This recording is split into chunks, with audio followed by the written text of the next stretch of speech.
And welcome, ladies and gentlemen, to the fifth round of the 2020/2021 Snowstorm Open Wheel Racing Series season. Tonight, making our only Canadian stop of the year at the Canadian Tire Motorsports Park, better known as Mosport to those of you living in local Canada in the Ontario area, which I am. So to go to a semi-hometown race is always pretty special, and seeing as there aren't many, well, if any, other Canadian tracks on the service, always good to put it on the calendar. And, well, the Canadian Tire Motorsports Park track has seen a history of many series coming to this historic venue. I don't think the Indy Pro series has ever made it here proper, but, well, as you can see in the thumbnail, NASCAR has gone here for a number of years, whether it be the Xfinity Series or the Truck Series, as well as many others, including the IMSA Sports Car Championship, who comes here, I believe, every maybe June, July, somewhere in the summer months. So it's a very famous venue, and, of course, coming to the virtual side of things, as we do every week on iRacing. Certainly the best simulator that's been able to get many of us drivers through the new year, especially all the chaos that's been going on in the last couple of months, or, well, I guess coming on a year now. As always, I'm your host, Mr. Marshall Crocker Jr. I try to update the photo for every race. It's not always pretty, but it's accurate and current, so even if I don't do a face-to-face portion of the broadcast, you can have a rough idea of what I am currently looking like, and I'm wearing that sweater right now. So don't say I don't dress up for these occasions. But well, we're getting ready to go tonight at the fifth round of the season, coming to the 1/3 mark of our 15 race calendar. And wow, we've had what a season we've had so far. I know we had a 2-week break coming up tonight after Monza. That's entirely on me and a couple other drivers having some commitments. The virtual Daytona 24, the big 24-hour endurance race that they run on iRacing, has been going on the last couple weeks. So we unfortunately had to postpone things because of that very briefly. But everybody's, I think, seemed to go well. Some drivers in here I know were part of my team and had great races there, and were certainly a worthy addition. Not so much, I would say. I feel like I had my moments, but generally speaking, I've learned that if I'm going to run, when I run another endurance race, I got to do some practice for the night hours. And it certainly gives me additional respect towards Manuel Guerra, who runs in our series, who, because of time zones and racing out of Europe, has to stay up very late into the night to make our races. And I can now tell you firsthand, it's not always the easiest to do so. So props to Manuel Guerra, just a quick shout out to him before we get started. But yeah, so we're here again. Hopefully everybody was aware by whoever they come out here to support that the series would be postponed a week. But as a result, we got to make up for that round we missed. So just going to do some quick housekeeping before we go to qualifying. We will have a race this Sunday night, so 2 nights from now coming up, at Lime Rock Park, which is a very similar looking track to this one here at Mosport. It's very thin. They run it for a variety of series, including the same sports car championship that races here. But it was supposed to be it still will be our 6th round of the season, but it was originally supposed to take place tonight, and then Mosport that we're racing tonight was supposed to take place last week.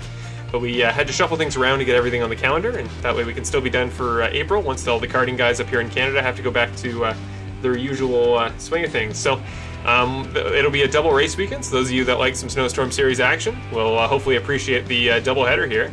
And I'll try to make each broadcast unique and as fun as possible, and I know the drivers certainly will as well.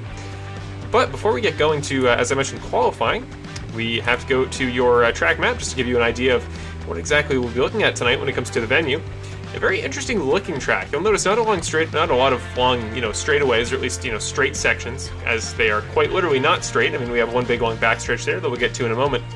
But there is Mosport Park. Now, of course, if many of you know Mosport from your own side of things, you'll probably know it because you are in some way related to a local karting driver who races at the Mosport karting track. This is, of course, the actual Canadian Tire Motorsports Park venue that they run for a variety of other series. So this is a much larger track. Mosport is primarily known for its long sweeping corners. You know, those corners 2 and 4, I should say. If you look at the altitude there, they are very low dipping corners. They're kind of sweeping downwards. You'll see some in the background in a couple of shots here. They show them quite often in the scenic views, but they are very tricky in the sense that it's very difficult to get yourself stopped. You're basically going straight downhill, and if you've ever been driving on a road in your own personal car and you've tried to brake down a hill, you'll know the G-forces that can occasionally put you through. So the drivers, well, granted it is a virtual experience, but if they were running here in real life, they would be experiencing plenty of those said G-forces in this current situation. So it's a really fun track. Probably the most famous corner is the Moss Carousel there in corner 5. Basically a hairpin, but it is considered one corner, so I guess technically a hairpin. But it's kind of a double apex, and then a third apex leading onto the very long 6 and 7 corner straightaway there. That makes up most of the passing opportunities here at Mosport. So it's a very vital hairpin to get right, and we'll go do a lap with somebody through qualifying so you can get a better layout of the track or a better understanding of where we'll be racing tonight But just know that that's a very key corner, not necessarily a passing zone, but very vital to running a quick lap here at Mosport. Besides that, though, corners 8, 9, and 10, that right, left, right section, all very different corners in their own right. Turn 10, that we'll see in a moment, is deceptively difficult, despite probably looking very easy there on the track map. So we'll go over the track more in depth in a minute, but there is your overall layout we're going to be running tonight.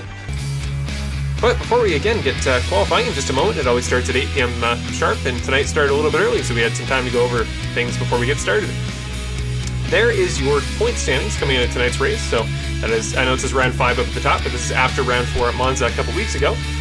Close battle forming for that second place spot in our championship battle. Of course, Logan Pacza is still your championship leader. He has been since round 1. 188 points for the 16 car. He's won 3 of the first 4 races to start the season, so great start for him. But tonight, I don't believe he's run quickest in practice, and well, his number 1 challenger in the points and most likely in tonight's event will be Andrew Bedrossian there in the number 5 car. The American, maybe a fish out of water here, the only Canadian race of the season. So in terms of, I guess you could argue, home field advantage, Logan Pacza and several other drivers would have that. But Andrew has been really quick these last couple races, had a bit of a slip up there at Monza, got in an incident and put himself out of the points there, hence why he's had both drivers behind him close up quite a bit, but he's definitely going to fight for spots all he can tonight. Then Tim Salvatore, after that, rounding out the top 3, has got his fair share of podiums this season, and is another guy I'm sure will compete very well for points tonight, but he rounds out that top 3 in the number 91 car. Then Woody Mahan in the 84, who was unfortunately not able to make it tonight. I believe he will be here for Lime Rock, and we do have 2 drop rounds throughout the season, so 2 races that your worst 2 races get dropped for points in this series. That way guys that happen to miss a week or just have a really bad race can make up for it, so it shouldn't hurt Woody too much in the long run. He should keep his points position towards the end of the season relatively if he's able to make it back on Sunday. David Pacza, Logan Pacza's father, we're at the top 5 there, the last driver over the 100-point mark to this point. And Carl Dronke and Marshall Crocker in the next couple spots. Sorry, Carl Dronke. I always forget to pronounce it at the start, but let's get it out of the way and try to figure it out early. But after that, it is Manuel Guerra. I just realized the background music is very loud. But that's Manuel Guerra, Caleb Campbell, and Tanner Dickard rounding out the top 10. Then Trevor Anderson, who's had a great last couple races, did miss a round, but he's deceptively low in the points for how quick he's been all season, so he's definitely got to watch out for tonight. He ran very quick in our practices, and I think he'll do so as well in the real event. So that's 11th position. Then Rich Foligno in 12th, Jack Hillier in 13th, Max Preston 14th, Michael Krobach, who won the only race of the season that he raced in. He's 1 for 100% so far this year. He won round 3 at Texas, but he does show up there in 15th because he's only been out to 1 race. But he should be here next week for a race next Friday for round 7 at Indianapolis, so keep an eye out for him there. But John Guerra, Justin Lewick, and Renee Hart will round out your 18 driver standings to this point in the season. As you can see there, the qualifying times are starting to populate there at the bottom, so we'll pull down the championship standings graphic very quickly and get you some footage on tonight's drivers. That is Rich Foligno we're on board with right now, but we want to go to Andrew Bedrossian, who I believe is the driver furthest ahead on his warm-up lap. We'll go on board with him very briefly, get your music turned off here, and we will get your audio going there. It's a little bit quiet actually, but it does tend to be here in these kind of wide open tracks. It's harder to get a camera angle to get some good in-car audio. Hopefully this is a pretty good balance here, but we're going to take a lap here as Andrew starts his first flying lap here in qualifying. We'll throw Mr. Bedrossian's name up there. Running in his red Ferrari tribute livery. He started running it at Monza and is running it again tonight. I believe he calls it Eleanor. Andrew's always been known for naming his car schemes, so well, Andrew's going to take the first corner here. It's pretty simple 90-degree right-hander into the across the pit exit on the right side. Now the first of these 2 downhill long sweeping corners. Again, the altitude is hard to truly express here, but once you see it on the broadcast from the wider angles, you'll get a better idea of just how tricky that corner can be. And this long sweeping right-hander after that, heading under the bridge down into the left-hander of turn 4, right before you take the very tricky Moss hairpin coming up here. As you'll see in a moment, kind of a two-axis, two-apex corner here. You get close to the first apex, you want to wash out, and then hit that was a perfect exit for Andrew there, so you want to get as much speed as you can coming out of the corner so you can keep it all down the straightaway. Or, of course, you want to build up as much speed as possible because it's the best passing opportunity and the best opportunity to break away if you nail the hairpin in behind. So, a very vital corner for that reason. But you want to hug the right-hand side. Going to wash out, getting ready for corner number, I believe, 8, because they consider 2 corners we just passed, even though they're little tiny kinks. I hate when tracks do that, but takes the right-hander here into the left-hander. It's always important to balance the apex out there, get your throttle controlled, and then corner 10, which can be easy to wash out through, but he does a good job of keeping the gears in turn. So Andrew will run the first lap of the night. Let's get the time up there for him. There we go, got the timing tower up. Oh, it might stack up on itself, or nope, there we go. So Andrew runs the first time of the night. Now let's check with Carl Dronka, your second driver, who's just coming through turn 10 as we speak. We'll go back to the proper camera angle. Logan Pacza also ran a lap as well, 12 thousandths down on the first attempt, so your series points leader of the top two. Now Carl Dronka will run about a second and a half behind. Foligno and Campbell do as well. Salvatore will go fourth, so we got a lot to go over, but the top two in points currently hold the top two spots at the moment, and well, it's semi to be expected, but Justin Lewick coming out of not nowhere certainly has some experience here at Motorsport, as we'll talk about in a moment, but his lap's not going to count, but he did have a personal best there in the one sector. John Guerra running a great lap as well. He'll jump up to third on the board. Look at the 11 car having a great lap to start, so a lot of drivers in that kind of 1 second frame there. A lot of drivers kind of sharing the same real estate there. I think in the 114s, kind of the middle of the 114 section there. So, well, good start for John Guerra. Good to see him running a great lap. Andrew Bedrossian is just setting purple sector after purple sector. He'll come out of turn 10 and see about maybe dethroning Logan from, well, he's already got the top spot, but he wants to try to open that gap up even more, I'd imagine. Great lap there from Andrew. Where will that put him? 112.732. He takes a commanding lead over the top spot there on the position tracker, but now Logan Pacza is going to run his lap, ran a lot of purple sectors of his own, still about 2 tenths down on Andrew's time, so, well, Andrew might have the stranglehold on the fastest times here to start off this qualifying session. Now Carl Dronka will run his lap as well. He will leapfrog the other two drivers into the within 8 tenths of the leader here, currently Andrew Bedrossian, so Carl will jump up to third. Rich Foligno jumps up to fourth, and now Marshall Crocker will put himself in sixth on the very first attempt. Marshall Crocker seen there in the 15 car. What a start to the session for him. Now Justin Lewick will run a lap. He'll go fifth. Now Trevor Anderson will go third. Tons of guys setting new laps and all having a ton of success. So Trevor Anderson, good work from him to get that number 25 car off to a good first lap. Watched it pretty far there, so not sure if that'll be his quickest lap there. But Trevor Anderson, who again is deceptively low in the point standings despite how quick he's been. You can't underestimate just how well he could do tonight if he can get things all worked out and figured out from his perspective. So he'll try to finish up his lap. I believe Logan Pacza just is coming up towards finishing lap. Purple sectors in the first 3 for him. Andrew Bedrossian just ran another lap as well, but I don't believe he'll improve on his 112.732. So Logan set 3 purple sectors so far. Will he set one in the final sector and beat Andrew's lap? Comes across the line. He will. It goes to 112.630. So about halfway through qualifying, he's now about a tenth of a second up on Andrew, I should say. So good start for our championship points leader. That's what you want to see if you're a fan of Logan Pacza. Who else is just about to finish a lap? Rich Foligno runs, I think, a little bit quicker, but doesn't move up on the timing standings. Tim Salvatore, I believe, just finished a lap. Let's see how well he does. He'll move up to 9th, so not a bad lap there for Mr. Tim Salvatore. And if you want to reference Justin Lewick, he'll now go to 3rd. Moves up quite a number of tenths there. Now up to 3rd by only less than half a second behind Logan Pacza. So Justin Lewick, I'm not sure if we're having some issues there with latency. Hopefully we aren't there on the broadcast side. But Justin Lewick had an unfortunate kind of undersells it, but got in a major collision here last year at Motorsport. Kind of a horribly ironic time for him to have some trouble here in qualifying as well, but he already ran a great lap, so I don't know how much it's going to matter. We'll go back to Andrew Bedrossian to see if he finishes his lap, seeing if he can beat Logan's time. Don't think he will be able to.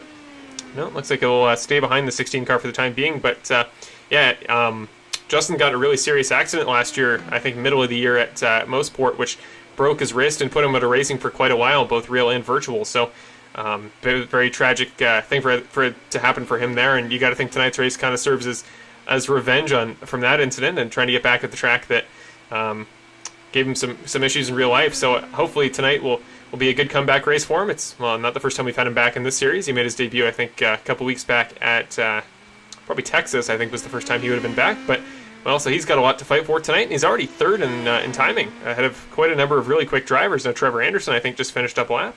I don't believe he beat it, but since we've been watching him, Andrew's run 2 purple sectors. Maybe we're a bit of a good luck charm for the number 5 car, but let's see if he can put himself back up on the top of the timing standings here. Logan, of course, is taken up by about a tenth for now, but always potential for Andrew to one-up him once again. Going to come through the final couple of corners through turn 10. He ran a little bit slower than his best in the last 2 sectors, but will he beat Logan's time? He will. 112.436, gets 2 tenths on Logan to take the top spot once again. Great work there from Andrew to make a statement there to start off this long session. And with Logan, I think having to maybe had an incident there that put him back in the pits. I believe he's going to be on both more fuel and newer tires, which is actually a disadvantage at this track this early into the session. So Andrew might get the bonus points for the pole here, and what a way to start for the night that would be for him. Carl Dronka will jump up to 4th ahead of Trevor Anderson. He's going to wash out here, so this won't be a flying lap for him, but great job to put himself up to 4th on the timing tower there for the number 38 car. Besides that, though, I don't see anybody running too many green sectors there, so again, looking like everything is still a little bit behind the behind speed, so hopefully you can all hear me well enough. Again, we occasionally have issues like this, and trying to get things figured out in the next couple weeks, make some perhaps internet or hardware changes that can get things perfectly all set up for the future, but I know it's semi-working, and often it seems to be working when I think it isn't, so I'm just going to go with it.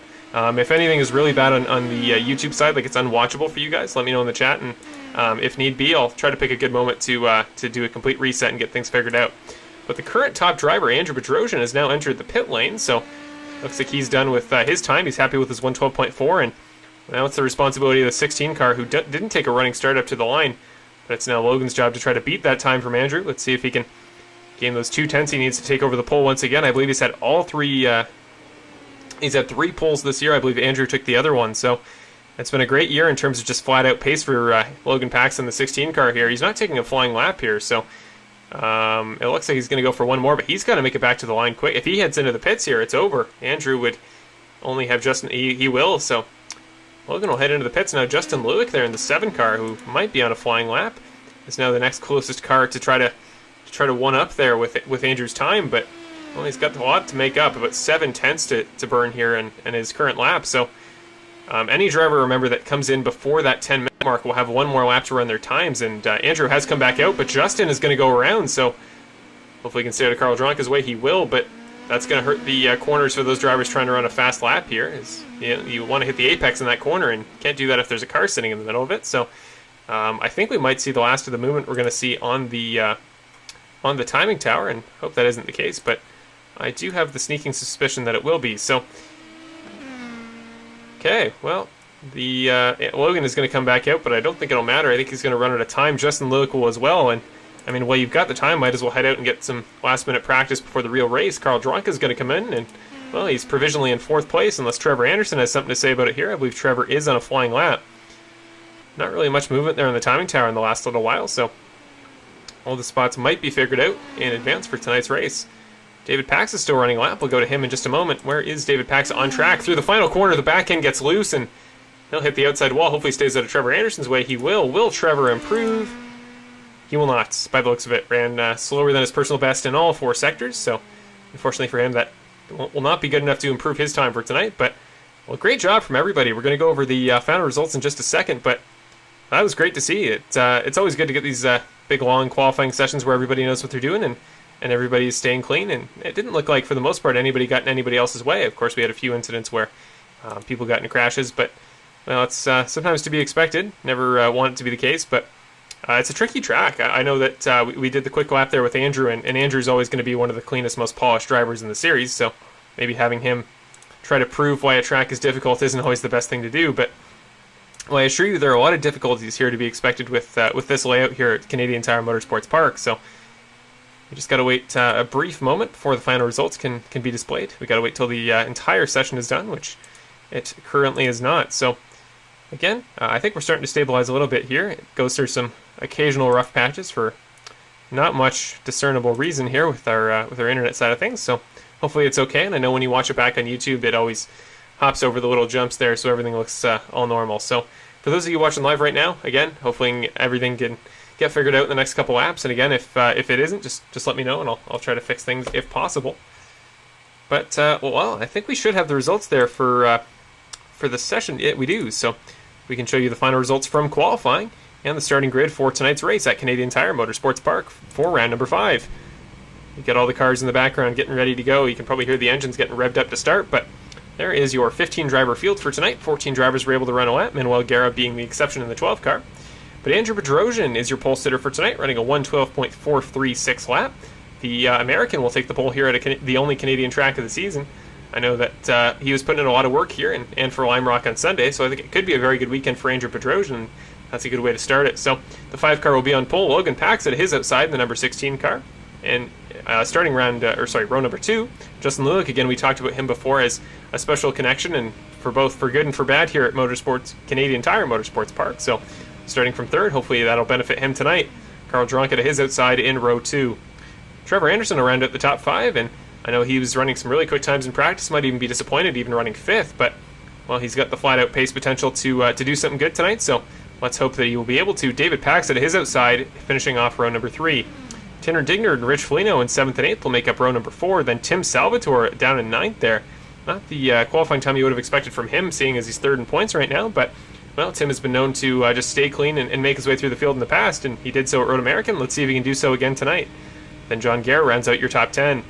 Caleb Campbell and Marshall Crocker in the 11th and 12th spots there, in the 17 and 15 car respectively. Then Max Preston, Jack Hillier, and Manuel Guerra will finish out tonight's starting lineup. And important to note that Max Preston, because of a hardware issue, as in his pedals just shut down before the race, Max Preston is having to run using pedals that I believe got delivered about an hour ago, or maybe 2 hours ago. So he's using very fresh equipment tonight. Hopefully it benefits him, and hopefully he got everything set up properly. But well, we can only hope for him. I know he's had some internet issues in the past as well, and so hopefully he can just finish the race tonight. And if he can, Max is one of the quickest guys in our series in terms of the road course side of things, and many aspects. So I have faith that if he can get all the way through, he's going to have a great race tonight. But well, let's just go through your field very quickly and get a better idea of what number and livery each driver is running tonight while we do our warm-up lap. There's Andrew Bedrossian running the number 5 Eleanor livery there, running the Ferrari paint scheme as the base model. After that, the Tyrrell blue and yellow scheme of Logan Pacza's number 16 car starts on the outside of row number 1. Then Justin Lulick running the Coca-Cola car in the number 7 there. Again, he's got certainly a connection to Canadian Tire Motorsports Park. Let's see if he can get revenge on that incident from last year and have a really good finish tonight. Starting from 3rd will certainly help. And Carl Dronka there in the orange and black number 38 car. Trevor Anderson also in the orange and black number 25 car. David Pacza in the very graffiti-like grayish livery there in the number 53. Tanner Dignard in the yellow, lime green, and red livery there in the number 55. It's one that's actually grown on me. I know it's not a custom livery, but I do kind of like the color combination. Then Rich Foligno there in the number 99 Benson and Hedges car right behind. The number 10 position there, it's Tim Salvatore is ahead of him. Tim Salvatore is a little ways back running his own custom maroon livery, but here is the Diabolik Motorsports livery for John Guerra, the same one being run by Manuel Guerra. Personal favorite of mine, Caleb Campbell running this Oreo blue and yellow livery in the number 17. Marshall Crocker running a different livery this week. I don't know exactly what racing team it references, but he'll be running in the green, yellow, and red 15 car. Max Preston in the black and orange Hooters livery, the number 6.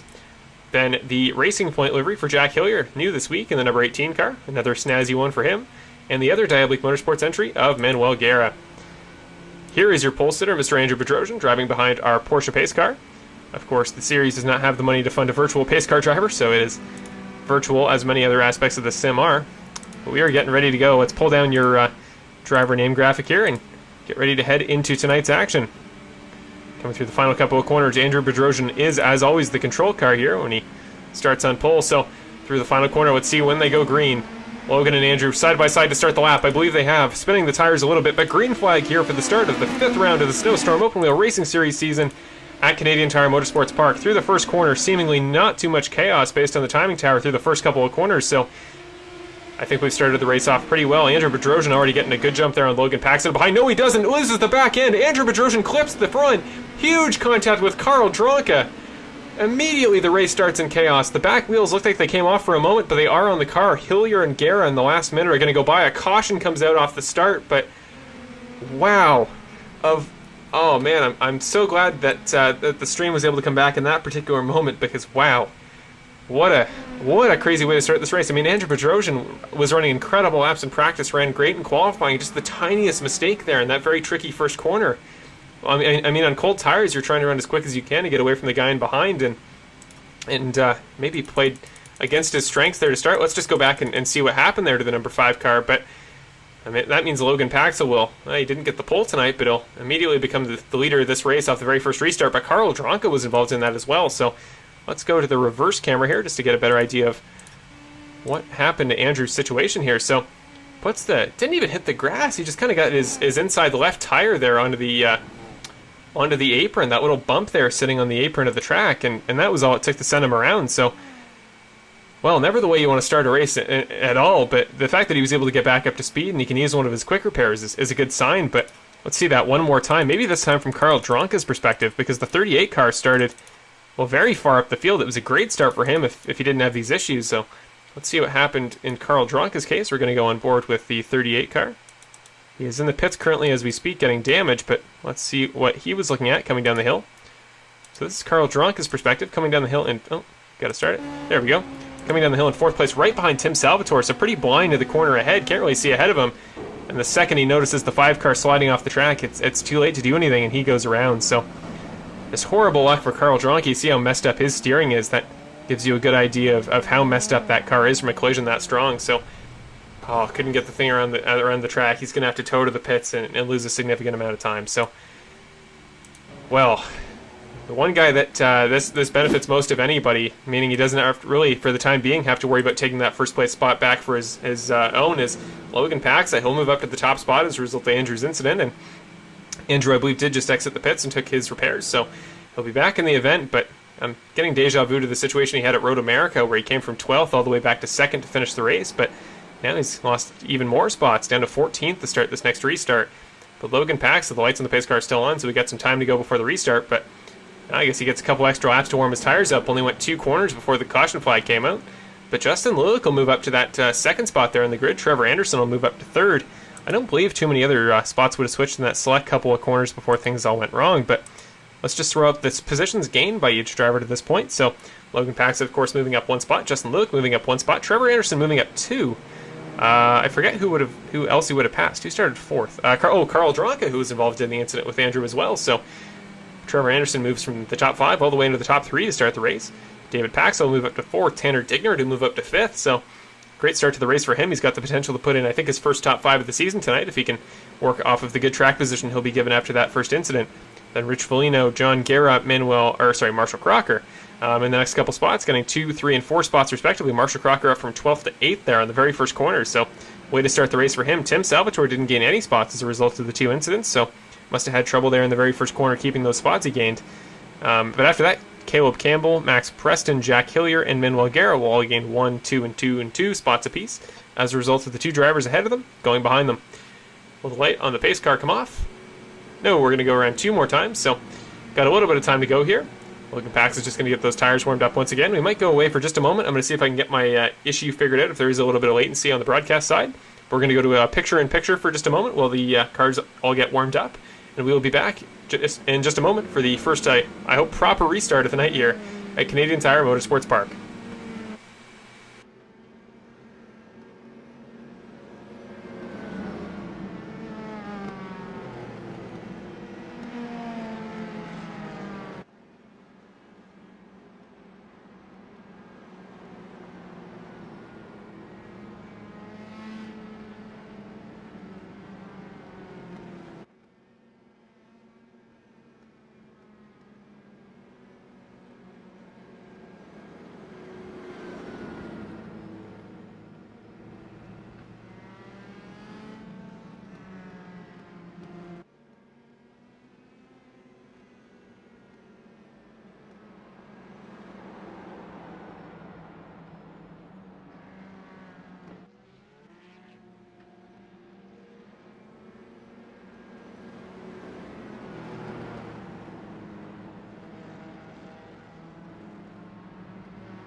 And we're back after just taking a brief break for a moment. I just checked in my side of things. Looks like we just got a little bit of latency. It's to be expected with everything just starting up. Got a lot of stuff on my end that all is fighting for internet privileges, so good that we got everything figured out for the time being, and I know it should be running a little bit better now, and hopefully that continues throughout the rest of the broadcast. But as we see, the lights on the pace car are off, so we only have one more lap to go before we can get tonight's race, I guess you could say, officially started, now that we've had all of our, hopefully, chaos for the entire event out of the way. But I know that's never how these things tend to work. But again, that first incident, it's such a flashback to Road America. That time it was Tim Salvatore and Andrew Bedrossian getting involved in an incident together. And tonight it was just kind of Andrew's small mistake. He so very rarely makes them, but tonight the smallest bump over a curb could cost him quite a number of positions, and he does always find a way to make his way back through the field. So I know this will more than likely be temporary, and he'll be back with us at the front of the pack before too long. I'm sure if he has anything to say about it, but yeah, never the way you want to start a race if you're fighting for a championship battle here. And we can throw up the points actually once again before we go green here. But just for context of what we're looking at from a championship perspective heading into tonight's race, and as well as Sundays. So 2 races in 1 weekend, so by the time Monday comes around, we could be seeing this table look very different. But for the time being, it's Logan Pacza again at the top of the standings with 188 points. But look at that battle for third there. Andrew, Tim, and Woody all have 10 points separating the top 3. Of course, Woody not running tonight, so certainly will not move up the standings for tonight. But Tim Salvatore, who I believe is still sitting relatively high up in the standings, at least comparatively to Andrew, who got in the incident. So Tim has the potential to move up to second tonight, take that catbird seat in the points, and well, Logan is exactly where he wants to be to hold down that 188-point lead. But remember, he wasn't your pole sitter tonight, so technically speaking, isn't the fastest guy here in terms of just individual pace. So, well, I'm sure Andrew will do his very best to get back through and figure things out, but he's got Justin Lewick right behind him as well, sitting 17th in points, but that is deceptive because he has only run 2 races, so another guy that I'd imagine will most certainly want to get things figured out for himself pretty early on in tonight's event. We're going to throw the track map up again, always a popular addition to the graphics setup.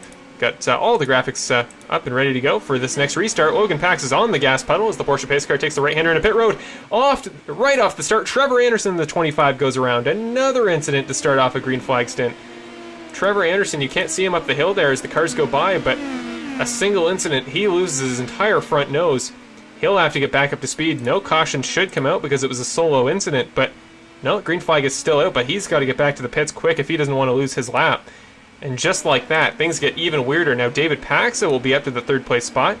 Already the 2 drivers ahead of him are chugging away, taking off to go do what they do best, and that is try to pull away with leads. But wow, crazy start again to tonight's race. Another top guy is already out of the event. Max Preston just made a move on Caleb Campbell there in the number 6 car. And Andrew Bedrossian just passed Jack Hillier there, and now trying to pass Carl Dronka, who he was just involved in the incident with there. So Carl is not for position currently. Carl, I think, came out a lap later than Andrew did, so he is 1 lap further down in the order. Manuel Guerra will also pass Jack Hillier as well, so Guerra is moving up the order. There's Jack Hillier behind in the 18 car. Again, just a situation where, well, at this pace, if you can just survive the race, you can keep picking up spots like that. So I think Jack Hillier could have a very good night tonight if he stays as consistent as he has in practice.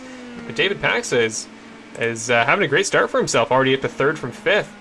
Is doing the thing I thought Trevor Anderson might there off the start with how quick he's been and where he started. But well, David Pacza's had that great start to the race for himself, and actually Tanner Digner behind as well in the 55 car, staying nice and competitive with the pace that David Pacza's running, doing his very best to chase him down. So hopefully he keeps chugging away at those laps. We'll analyze laps for different drivers in a couple, but not quite far enough into the race that guys are on warm tires yet. We can truly see what they're capable of. Rich Foligno will now round out the top 5 as well.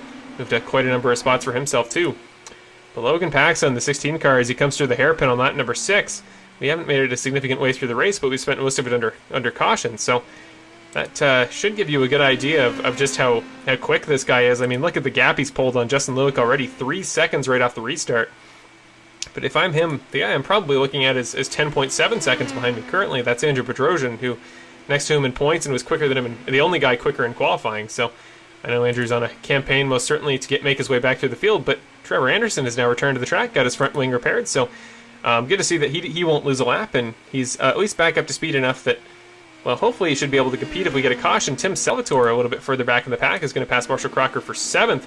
Got quite a battle forming here. Max Preston is going to go with him. Andrew Bedrossian is going to go with him, so Marshall Crocker maybe just trying to stay safe and stay out of the way for the time being, but 3 guys get by him in one corner. Now Carl Dronk is going to try to go by as well, but Carl is, of course, the last place car on the track right now, as he's had his incident with Andrew a couple laps ago. I wouldn't say their incident. He just kind of got tangled in Andrew's spin. But Marshall Crocker's losing spots, but he'll stay in the top 10 for the time being, and hasn't used a quick repair yet. And that is a very valuable currency that I think is going to kind of dictate how well guys are doing at the end of this thing, with if and when we continue to have the chaos we have so far. And remember, for those of you that have stuck around with multiple seasons of series I've put on, that remember the Snowstorm Racing Series, or the what am I saying? The Carts and Computer Series days. We were in here in the Carts and Computer Series last year, and that was a crazy race in its own right. I think we had 3 or 4 cautions that day, so if this is anything comparable, then we're going to be in for a very interesting occasion for sure. Tanner Digner is going to drop to the bottom. David Pacza goes up to the top to try to cut the slipstream on the 55 car, but Tanner gets in it again. Might try to make the move here through turn number 8. It's been a great start for Tanner Digner in the 55 so far. Quick move here could put him all the way up in the podium spots to start off this race. Really wide at the back end, but actually hits a good apex through the corner, so he will attempt to continue his chase towards the 55, but Rich Foligno right behind there in the, I always forget his number, he's in the 99 car there, so Rich is chasing him down as well. All 3 drivers in this section are in the draft on each other, so they will form a bit of a train down the long back stretch, and then once you get to Rich Foligno, as you can see in behind, there's just not a lot of guys for about 4 seconds, and then the big clump for position happens. So let's look in behind John Guerra, because look at the terrifying line of death he's got right behind him.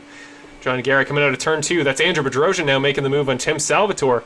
So Bedrossian will move up to 7th. I've probably been missing passes in the background for him, but well, you know, he's a man on a mission right now, I'd imagine. Now trying to make the move on John Guerra. Peak to the bottom here in corner number 5. Now he's going to go to the inside. I don't think I've seen a move in Moss Hairpin in quite a while. He's going to tap John Guerra. They're going to get together. Guerra and Bedrossian. Now Crocker's going to get involved. It looks like Bedrossian had damage, but now, Caleb Campbell's going to pile into Guerra. That'll no doubt be a caution in just a moment, if not already. Caution has come out.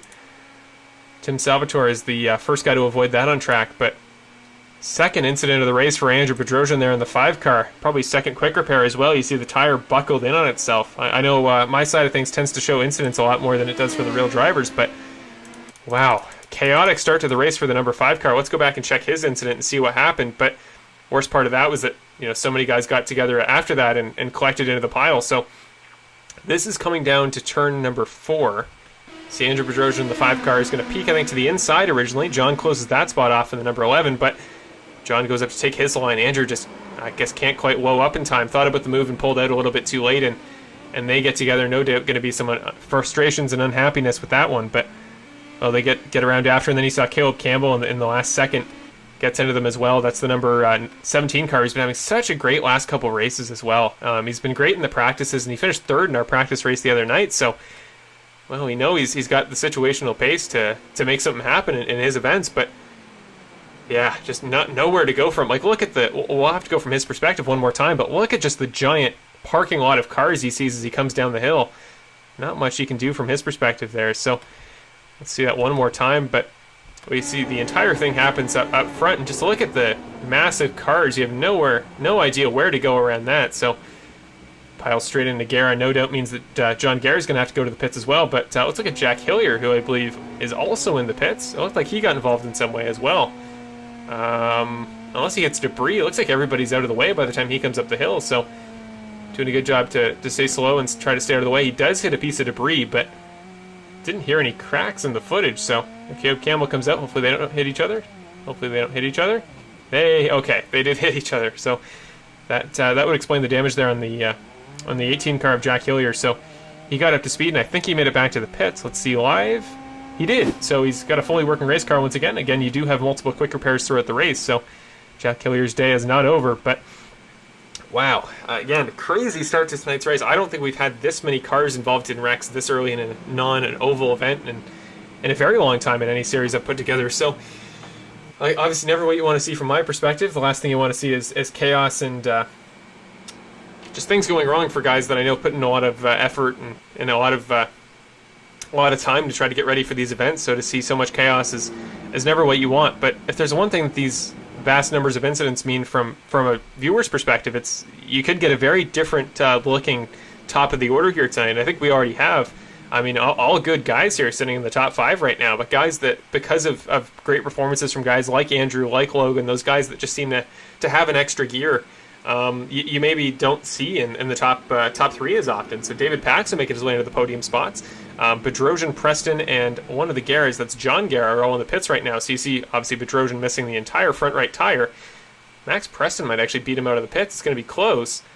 Out off pit road? No, the 5 car will beat him out. But I think that's Andrew's last quick repair. So if Andrew gets in one more incident before the end of tonight's race, and there's still a long way to go, he would just be out of the event. He wouldn't have a way to return as he has. So he's going to try to go once again through the field. He's got a couple less cars in front of him to make his way through. But if I'm him, you got a bit of a chip on your shoulder. You got something to think about there as you head through the field, because that happens one more time and he's just out. And that is not what he needs for his point standings for the season. So he'll rejoin the back of the line behind the 38 car of Carl Dronka. So will Max Preston.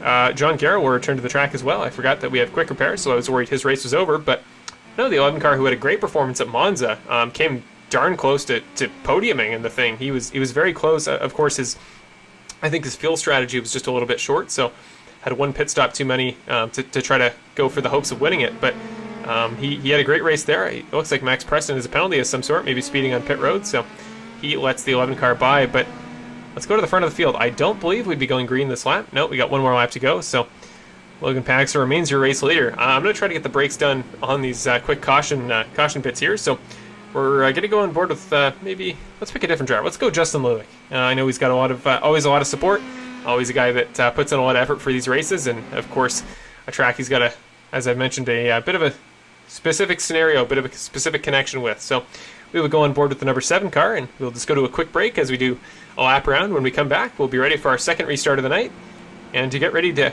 go green for some proper racing, or at least that's the hope.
Welcome back, everybody, to the proper coverage of the 5th round of the Snowstorm Open Wheel Racing Series season for 2020/2021, and I guess solely 2021 at this point. We're into the new year, so I guess I can just start calling it by its, new name for the rest of the season. We got our 4 rounds in 2021, or 3 rounds in 2020 out of the way, so lights on the pit car are off. Going to go through the last couple corners, and then Logan Pacza will lead Justin Lulick, David Pacza, and the rest of the field back to green. Everybody except for Carl Dronka and Caleb Campbell, who are a lap down, but they're on the lead lap, or on the track, have returned. So Logan Pacza, green flag, or I guess red lights as they show up on the broadcast. They'll head through the first corner, and your race leader will continue his charge, trying to get away from Justin Lulick right behind in the number 7 Coca-Cola car, but got to keep an eye on any and all incidents that may happen on this next restart, as we've seen plenty of them so far this race. Trevor Anderson, the 25, makes the move on Marshall Crocker to start off the restart, but he's got Andrew Bedrossian in the 5 car right behind. No doubt going to be a guy trying to get every spot he can possibly milk out of this restart. Again, he's had some troubles to this point, but if he wants to win this thing or at least get anywhere close to the podium. He's got to work his way through the field as soon as possible. Again, 38 laps is going to go by quick. We run each lap at about a minute, maybe just over, maybe in the 1 minute 10 section. So this will go by quick, and 38 laps will tick down faster than he can probably realize. So, well, Trevor's trying to run away. Trevor's a really quick guy though, so I wouldn't take any spot for granted if I'm Andrew Bedrossian. Now he's going to look to the inside. He's going to break the draft. He's trying to get the draft here on Manuel Guerra, who we see Trevor now trying to pass. So the 25 going to the outside of the 12 car as we come up towards turn number 8. Can Trevor go all the way around and get the spot? He will. Now will Andrew do the same? They both will. So good moves by them to make their way up to 6th and 7th respectively. Coming through turn 10, Andrew goes real wide there. Trevor's going to get the much better runoff into turn 10. He'll hold the position for the time being. Up ahead, not really much movement. Rich Foligno and Tim Salvatore in 4th and 5th. Tanner Dignard went all the way down to 13th. I must have missed something because, well, he was originally running up with those guys up front. Maybe got involved in that wreck we watched earlier, but I didn't notice him. So, well, the 55 car goes all the way down to 13th, and it's a shame to see because he was running so well up at the front there and could have definitely competed for his first podium. He's still in the lead lap, so he still can, but just gets significantly harder. We're going to go to Max Preston, who I believe just made the move on the 15 car for 10th, so good work from him. Now Caleb Campbell's up ahead, but he is a lap car sitting in 15th, so he need not worry about him for position for the time being. Probably just going to head by on the straightaway. If I'm him, I'd probably wait just a moment because, well, there's not much point trying to make a pass in the hairpin. We saw exactly why that was a minute ago. But Max will come out of the hairpin down the straight, presumably going to get Caleb Campbell here with the slipstream, and Caleb is always a really good sportsmanlike guy. He's probably just going to let him by here. Let's go to Logan Pacza again. Still your race leader. He's already got about a second and a half there on Justin Lillick, so he is making the most of the time he's been given so far. Andrew Bedrossian now will finally make the move on the 25 car, but Anderson, or I guess finally isn't the right word to use as it was only a lap, but well, Andrew's just one of those guys that you expect when he's on his game and he's running as quick as we know he can. You kind of expect him to just dice through the rest of the field like cheese, or maybe that's not the best way to put it, but we got some great defenders up front, but he's always a guy that's going to compete for every spot he's given, and a lot of these guys don't have that cutthroat nature. Sometimes for the best, there's a reason a lot of guys have 2 quick repairs in this race, and Andrew unfortunately doesn't, but well, Andrew is he's so darn quick, so let's see what he can do here against Tim Salvatore, running the slightly different livery than usual. You guys might know they normally use the green, white, and black livery, and if Tim does make it to the podium tonight, his graphic that I made for him for the post-race will not show up as his proper colors, but well, it's a bigger worry right now as he's got to defend the number 5 of Andrew Bedrossian as we come up the backstretch through the turns 6 and 7 kinks. Going to go to the outside. There's the number 91 car trying to cut the draft. Is he going to cut back into the inside, or no? It doesn't seem to try to aggressively defend it at all. So Andrew's just going to dive down the inside. The number 5 car is going to move up to the number 5 spot. Now Rich Foligno, the next car up the road, but we should keep an eye on these 2 drivers because this battle that was previously for, I think that was, the number 5 spot, might become for the number 6 spot in just a moment, as now Tim Salvatore's got Trevor Anderson in the 25 car right behind him to worry about as we come through turn 10. Coming up and down this hill on the front stretch, the 91's got the 25 right behind, and one thing that doesn't show up with how it projects in the replays as opposed to in the car, but the dirty air coming off of these cars makes it brutal to try to keep up with somebody through these sweeping corners. Just look how much further out Trevor Anderson went off the corner exit than Tim Salvatore did. That's just what happens when you run behind another car. You tend to wash out quite a bit more. So it's something that Trevor Anderson's going to have to deal with if he wants to make up that time. But as long as he can stay with him through the hairpin, he's going to have the same great run that Andrew did last lap, this lap, as we come down that big long backstretch here. I believe it has a name. I just can't remember it at this current moment. But Tim will have a draft up towards Andrew Bedrossian. We've kind of formed a big long train here at this point. So everybody's got a draft to the guy in front. And hence we may not see a pass this time by, but Trevor is going to get a good run up towards turn 8, so if he can stick the apex here, might be able to make the move. He will go to the inside. It's the 25 trying to make the move of the 91. Can Tim defend around the outside? He got a really good run off the corner. He'll have the inside line into turn 9. Takes advantage of it perfectly. Great job there by the 91 car. That was about as clean of a defensive maneuver through there as you can possibly see. So now Andrew Bedrossian right up in front on Rich Foligno. I think Rich might have just tried to let him by and give him the spot because it didn't look like he let him by in the corner. So Andrew will gain that spot. Now he's all the way up to 4th. He is flying through the field at a very rapid pace, but now Rich Foligno is in that same battle we were talking about just a moment ago. This is Rich Foligno. Look at the 2 cars behind him. That is Salvatore and Anderson, who both have had some great performances of their own this season. Anderson hasn't quite made his way to the podium, but he's had quite a number of battles with Tim Salvatore, who has this season, so this could be a battle for possibly the final podium spot, depending on how tonight's race shapes out. But for the time being, that is Lulick sandwiched between two Paczas at the moment. We'll go up front to them in a minute, but for the time being, let's just keep an eye on this battle. And Manuel Guerra and Max Preston, I believe, may be in some sort of altercation in just a moment, as Max is within a second of Manuel, actually dropping below half a second, I believe, in just a moment. So he will have the draft down this back straightaway that will certainly help him get the move done. But let's look at the Trevor Anderson and Tim Salvatore battle once again. They're going to come through turn number 8, taking a different side of things this time. Now Anderson's on the outside. Now he's got the inside. Does the exact move that Salvatore just did to him, but the other way around. So Trevor learned from that last lap and learned how Tim Salvatore got his spot back, and he used it to his advantage there. Great job by the number 25 car. He'll move up into the 6th spot, and he still has the draft on Rich Foligno, so he could be up to 5th before we know it. But we're going to take just a moment to head up to David Pacza there. He's currently in the final podium spot, and he's got Andrew Bedrossian in the 5 car breathing down the back of his neck. Probably not the spot to want to have a car you're trying to defend from this close behind you right before we head through the hairpin. Is, well, you know, the long back straightaway there with the slipstream is so crucial. Andrew gets a much better run through and out of the corner, I think. So, yeah, David Pacza is going to have a tough defensive job here if he wants to keep that final podium spot for the time being. He's probably going to go to the inside, I would imagine, but you're going to want to have the outside through the entry of the corner. So, as long as he can go side by side, he might be okay. He's going to try to side draft him a little bit. As long as we don't see contact, that's what's most important. We don't for the moment, so side by side as we come up to corner number 9. 8 and 9, they're going to make a little bit of contact. Contact with Bedrossian. They get side by side. Bedrossian's gone around. Is he in the wall? Entire back right tire is ripped off of the number 5 car. Are we going to see a caution, or was that considered a 1-car incident? I think it was a 1-car. He is off the track. What in the world just happened there? I had a feeling they were getting really close running side by side there, and I had the feeling we were about to see something happen. I didn't know what, but now we know. Side by side contact coming into turn number 8. They get it. Wow. That was one of those instances. You look at it from above, you see where guys go, and I can't instinctively say what happened. It was just, so look at Pax's line coming out of the corner. He's not too wide or anything. He doesn't try to hug the apron, but it's not like he doesn't give Andrew room. They just touch the tiniest little bit, and that is open wheel racing for you, folks. And well, if you ever want to know what these cars do when you tap the tires just the tiniest little bit, that is it. Well, Andrew's charge comes to an end. Let's go on. Well, I think he's gone back to the pits. I don't know if he has quick repairs left. That might be the end of his race. David Pacza has gone to the pits. Apparently didn't this lap, but he is off the pace. Has the caution come out? It is not.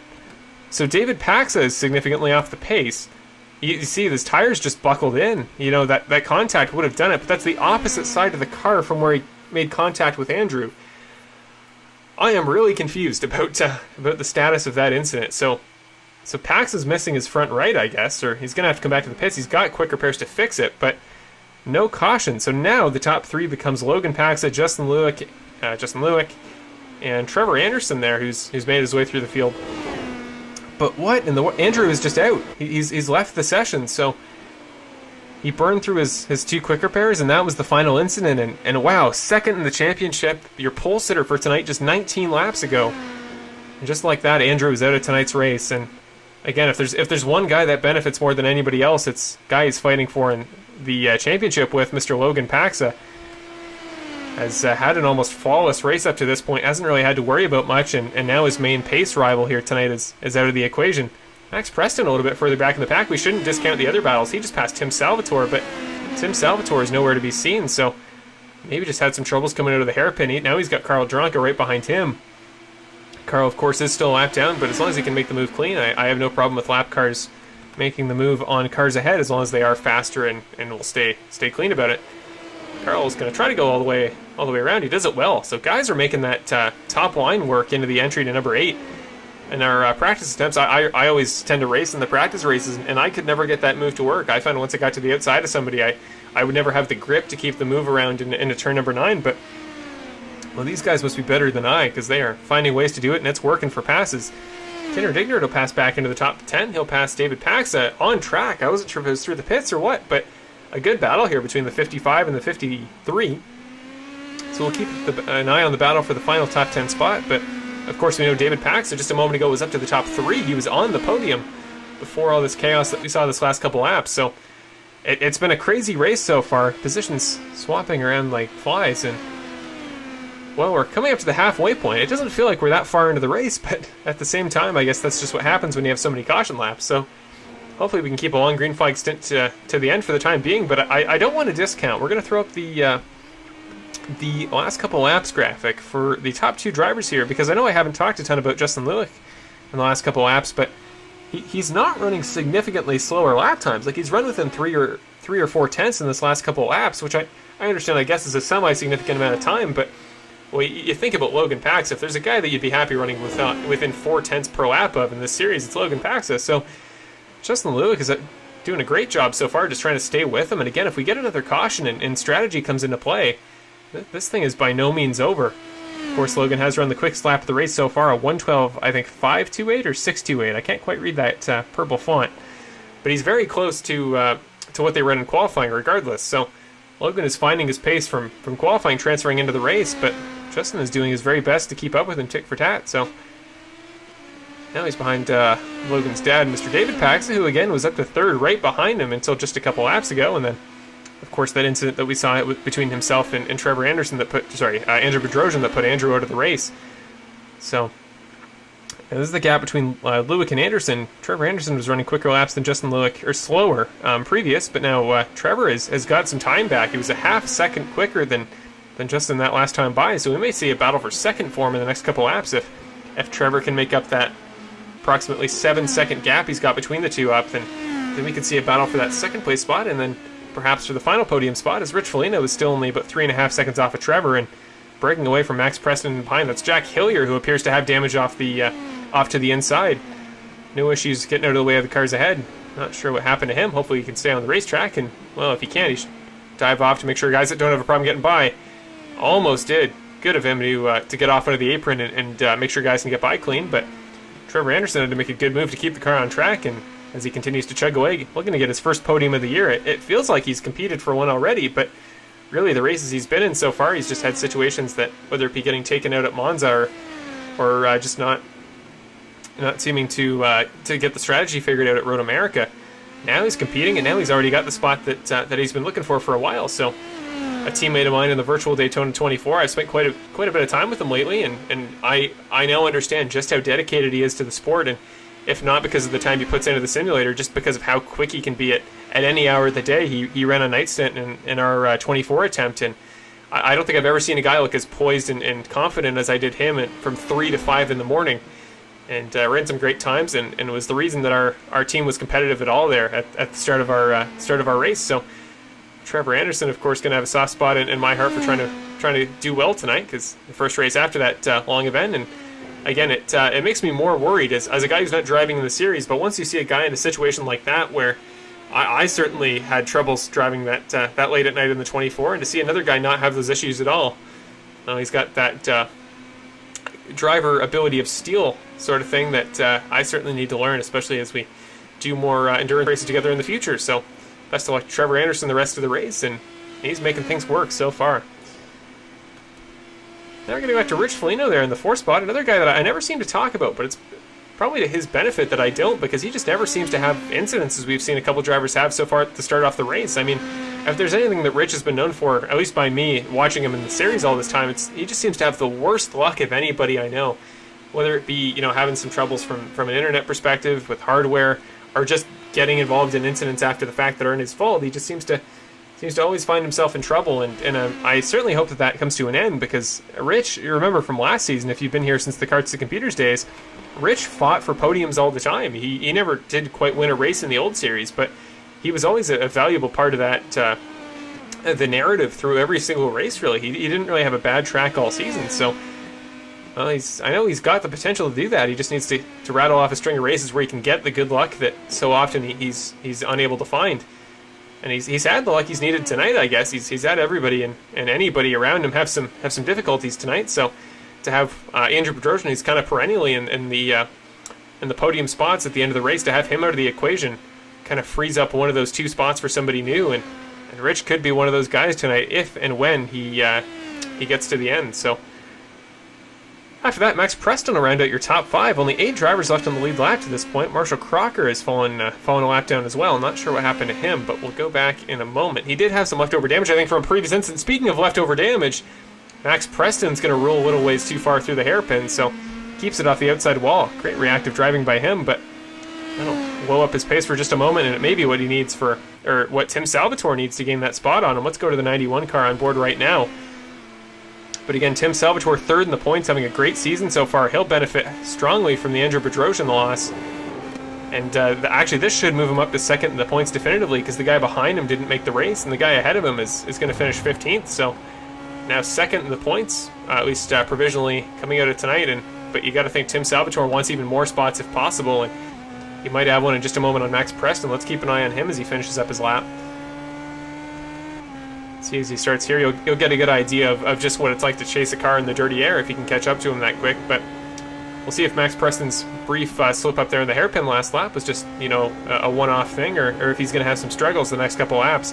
Tire wear isn't a huge thing you have to worry about in the Indy Pros, especially not compared to maybe the Skip Barbers that we used to run in the old series. But it is something to think about, is over the course of probably 30 laps here at Canadian Tire, I think that they're going to start to go on you, and it's just a case of understeer. Now, it's not one of those cars where as the tires get worse, you start to slip. It's just one where turning just gets less convenient. Great run through that corner by Tim Salvatore. Perfectly nailed the apex there, got on the power quick. That's what you want to see if you're a fan of the number 91 car, and he is making his way towards the top 5 spots, all the way up from 9th earlier. So he's done everything he's had to do. Hasn't quite shown the raw pace that he has at a couple other tracks this season, but in races like this, you don't really need to. You just got to do what Tim's doing and pick away at guys one by one. If we get another caution, again, the entire makeup of this race will be changed entirely once again, but even if he doesn't, if he can get in the top 5, that's going to be more than impressive enough for his standards. Carl Dronka there off to the side, already a lap down there in 12th, but still fighting for spots with the other guys a lap down. That quick spin there will no doubt cause some struggles for him, but let's go back and quickly see what happened to him, and then we'll see if the battle between Salvatore and Preston evolves in any way. But so this is the number 38 car of Carl Dronka coming through turn 10. Seems to have a good angle, but maybe thought he was going to go too wide, try to overcorrect, and lost the back end.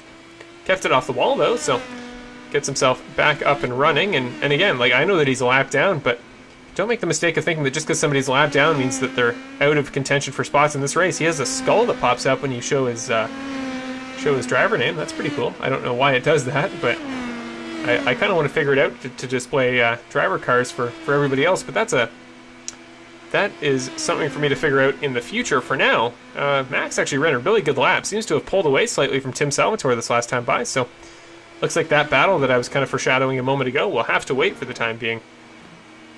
But again, if you're just joining us here for the Snowstorm Open Wheel Racing Series, 5th round at Canadian Tire Motorsports Park, as I know we've been recruiting a lot of new people that have seen some ads and shown some interest in the series the last couple races. So as always, thank you all for coming out and stopping by and supporting the series. And I know it means a lot to the drivers to see that they've done so well and so many people have been able to watch, but it also means a ton to me. And again, I know that there's been some latency issues, but we haven't dropped out since a couple weeks ago. So improvements are being made. Hopefully getting some new hardware or some new internet set up in the next couple weeks, and I promise there will be a time, hopefully very soon, where we stop having issues from that perspective, from the production side. But we have a caution. I don't know where or why. Marshall Crocker Sr. Oh, that would be why. That would explain it. Look at the huge pieces of the rear wing, front wing, any colored wing missing. The 15 car will reset off the track, but what happened and why did it bring out a caution? I would have thought that was a solo incident, but did he make contact with somebody else, or did he just get too wide through the corner? That's a really weird spot to lose it. So I have the sense, I was going to say that was not what happened. There's Trevor Anderson in the 25 down to the inside. Oh, that would be what happened. Huge contact there between the 15 and the 25. So what exactly happened? It looks like he just kind of cut down a little bit too far to the 15 car down the hill and then got into Trevor as a result, but it was close. Trevor, who was on the lead lap, the 2 cars to the outside are not, so he's not trying to compete with them for spots. Looks like Trevor actually didn't take any damage from it, but the 15 car Marshall Crocker Sr. certainly did. The 2 get together and sends him careening into the wall. So I haven't foreshadowed too many things properly this broadcast, or really this season entirely, but I did foreshadow that correctly. It was almost immediately after I said it, we did see a caution. So Trevor will have damage. That back right tire, I think, is going to be a little bit off kilter if that incident animation is anything to go off of. So still in third for the time being, but he's going to want to pit if he's got quick repairs left. Going to have, I think, by the time we restart, probably 19 or 18 laps to go. So not a ton of time. You may want to get your car up in the best working condition you can possible. If it's a minor incident, sometimes you just want to let the car repair itself. You don't want to worry about the quick repairs, but you're this late into the race, you're as quick as Trevor Anderson is, you probably want to do everything you can to get your car competing for not only a podium, but possibly for the win. We're going to go to a quick break in just a moment, but let's very briefly, probably going to go on board with them for the break, but Justin Lueck, we haven't talked about him too much all throughout the race, because again, he stayed quiet, he stayed within striking distance, at least, of Logan Pacza in case the 16 car makes a mistake, which he often doesn't, but if he does, then Justin Lueck is right there. So the number 7 Coca-Cola car, he's been second all race, and well, this could be the race for him that he gets his second win in the history of series I put on. Of course, he was a winner in the Karts Computer Series at Roval and our second and final season in that series, but he's had some success in the races he's done this season. He's just same as Andrew's kind of had tonight. He's had incidents sprinkled throughout the season that have kind of put the end to his races, so he's going to come to the pits. Logan does not. So Logan must think he's good to the end on fuel. I guess this select group of cars that's coming in that includes Lueck, Anderson, Foligno, Preston, Salvatore, Guerra, Dronka, Campbell, and Marshall, Crocker, and Jack Hillier are also in the pits because of their incidents. This is a horrible angle. Thank you, iRacing. Well, you see them pulling into their boxes now, so let's watch the race off pit road. Trevor Anderson came really close on pit exit to making up the time to Justin Lueck, so he might beat him out of the pits. Race off pit road, he will. Trevor Anderson gets him to the line. So, well, not only did Trevor Anderson appear to not need a quick repair as a result of his incident from just a moment ago with Marshall Crocker Sr., but he'll also gain a position on track, moving up to second even with the pit stop. So these two guys took tires and fuel. Logan Pacza did not. So the race leader is now on a different strategy than everybody behind him, which is sometimes a good thing, sometimes not. And if he runs out of fuel, this thing could get so much more interesting to the finish. And he might have a situation where if he has to do an extra pit stop, he might be able to break away enough in 20 laps that he is able to take a pit stop without losing too much time.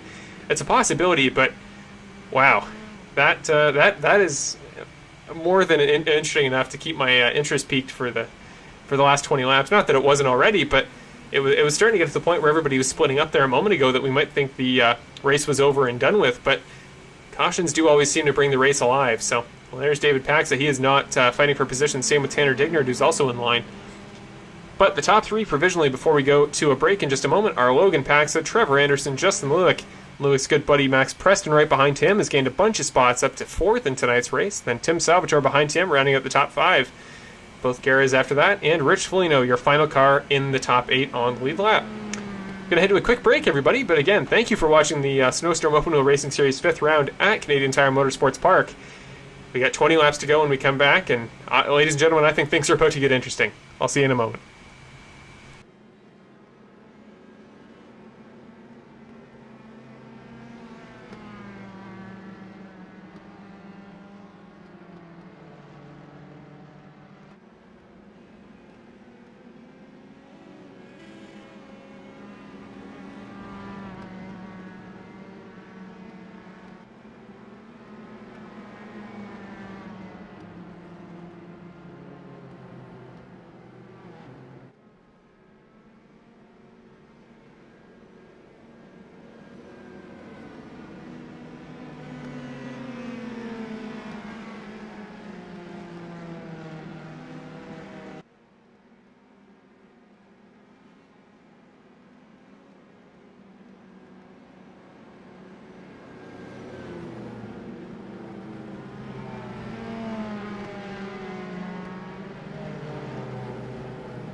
And we're back for the final time here, I'd imagine, at the 5th round of the Snowstorm Open Wheel Racing Series. This season at the Canadian Tire Motorsports Park for our 5th round, and well, we are getting ready to go. It looks like the field is not going to reshuffle the drivers behind Pacza, but ahead of the guys in 2nd and 3rd back to the end of the line, so it means everybody will be a little bit congested at the start of this restart, but it will certainly benefit Logan Pacza, who is now going to have a bit of a pick to the two guys behind. Going to come through the final 2 corners. The pace car will take the right-hander onto pit road in just a moment, and then Logan Pacza will take off and get ready to go. Logan will pull out of the first corner. Tanner Dignard immediately goes around. Hopefully doesn't get in the way of the field. Somebody just made contact with him. Things are about to get nuts once again off a restart. Rich Foligno hits the wall. Somebody else made contact as well. Who was that also... Trevor Anderson's still on track. Justin Lewick is still on track. Preston Salvatore, I think, came close. No, so no caution. Rich Foligno appeared to be the only guy that caught him out there when he made contact with Tanner Dignard. So another chaotic start to the race. Rich Foligno is going to have to quick reset to the pits, and I talked a couple laps ago about that terrible luck that Rich seems to have, and it happened once again. So I turned the car volumes up a little bit. Hopefully it's a little bit easier to hear the wonderful purr of an Indy Pro engine. Okay, go back to Trevor Anderson. A yellow flag once again. We get another one. After that initial incident, Rich Foligno's out. He is headed out of the event. Now my internet is headed out very briefly. Hopefully that's just the drivers and not me. Okay, we've come back, so did a quick reset. Hopefully that is only temporary. But that is, I believe, caution number 4 or 5 tonight. We've had quite a number of them, and we had a chaotic race again last season in the Carts to Computers series when we came here with the Skip Barbers. I was hoping that this late into the season we'd be a little bit less chaotic, seeing as, guys have had some time to get used to the car. We've run the same car all season, but some tracks just does it to you. Sometimes you can't always predict everything that happens, and the good part about this is that anybody that got caught out in the Tanner Dignard crash from just a moment ago, than anybody that had leftover damage, well, now they'll have the opportunity to fix it, but well, at the same time, it's not going to be ideal to use another quick repair, especially with 18 laps to go, which I thought didn't seem like that many, but if indeed we do get another caution, then well, that could put the end to somebody's race. Again, I'm sorry about the latency issues again. It gets more and more infuriating each week, thinking you've found a solution to them, and they continue to rear their ugly head. But at least, again, we haven't dropped off so far this race, which is more than can be said for certain others in the past. So again, trying to figure something out. It just doesn't always seem to go my way, it would appear. And it certainly hasn't for a couple drivers in this race so far. And unfortunately, again, Rich Foligno, another guy, never seems to go wrong. Like, he doesn't make mistakes on track. He's really consistent. He's really fast at pretty much everywhere. And it's just sometimes like this, I don't know what happens to his situation, but it almost makes me think towards the end of the season he's going to rattle off 4 or 5 wins and win the whole championship just to have his good and bad luck even out. But man, if Rich is watching, I absolutely feel for you. I know that you've got the potential, you've got the speed to do something great in a race or many of this series, and it's just situations like that sometimes you can't control and sometimes can make all the difference. But one more advantage that might come out of this is that David Pacza, I think, is now the only car in the top 6 that is in the way of lead cars to Logan in front. So maybe if he pits or moves to the back of the line, then we'll have all of the leaders properly stacked up behind Logan Pacza. That way we can have a more competitive start to the next restart. But if he doesn't, then well, we might see Logan get a bit of a run as he did that last time again. And I think if we go cautionless to the end of the race and Logan's able to get a good jump, it'll be quite the tall order to try to catch up to him if you're anybody behind. And that's not to discredit any of the drivers behind in their pace. It's just, well, I know I certainly haven't really been able to do it in my practice race attempts against Logan, and I know it's even harder for those guys that have raced all season in this series. So Logan is going to come into the pits right as I say it. We talked before about the pit strategy and the tire strategy. Wasn't sure if he can make it on fuel, and I guess he can't. Logan will come in, and now Justin Lewick. You couldn't storybook write it any better than that. Justin Lewick is now your current race leader with... Trevor Anderson's now your current race leader, I should say. Even more different. Justin Lewick is still there, but... Well, Trevor Anderson, we're going to watch Logan on pit road, or I guess we should probably use the pit camera. But there he goes. You see he's going to exit. He's going to exit back out in 7th. So he's now going to become the final driver on the lead lap behind both Garez, Max Preston, Tim Salvatore, Justin Lewick, and Trevor Anderson, in reverse order of how I just listed them. But 2 laps to go. So David Pacza is going to get the free wave around the pace car, which means, yes, we will have all the lead lap cars stacked up, which is perfect and makes the start so much more interesting. But Trevor Anderson has yet to score a podium this season, has come so close so many times. Can tonight be his night to not only get his first podium, but his first win altogether? And I'm trying to think of the last driver we've had in my series, or any series I've put together for that matter, that has gotten their first podium and have it be their first win. I'm trying to think of... So Logan Pacza, I guess technically, because I think he won the first ever race in the Cars to Computers series, so I guess technically you can say that. But then Michael Krobach, another winner, he didn't win his first race, or his first podium. He was on the podium before his first win. Justin Lewick, who was on the podium prior to winning at Roval. Max Preston was on the podium prior to winning at Laguna Seca. Rene Hart was on the podium prior to winning last year at, was that Okayama, I think he won at. So, no, I think that could be a first. Again, I don't want to jinx Trevor. It's something I've done many times in the past. It's kind of a commentary snafu that I have to deal with. But he's in the best spot in the field right now. Logan is going to be a couple spots back, or actually quite a number if the lap cars ahead of him don't move out of the way.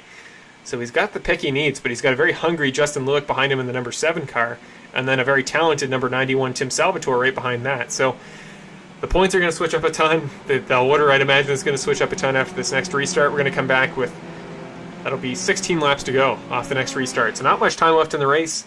Good to see we aren't going too late, so hopefully we can get you all off to start your weekend at a reasonable time tonight. But the lights in the pace car are going to come off this time by. Again, we've had some troubles with latency, but I always hope the race will make up for it from the entertainment side, and hopefully you all agree. So if you're having a great time, feel free to let me know.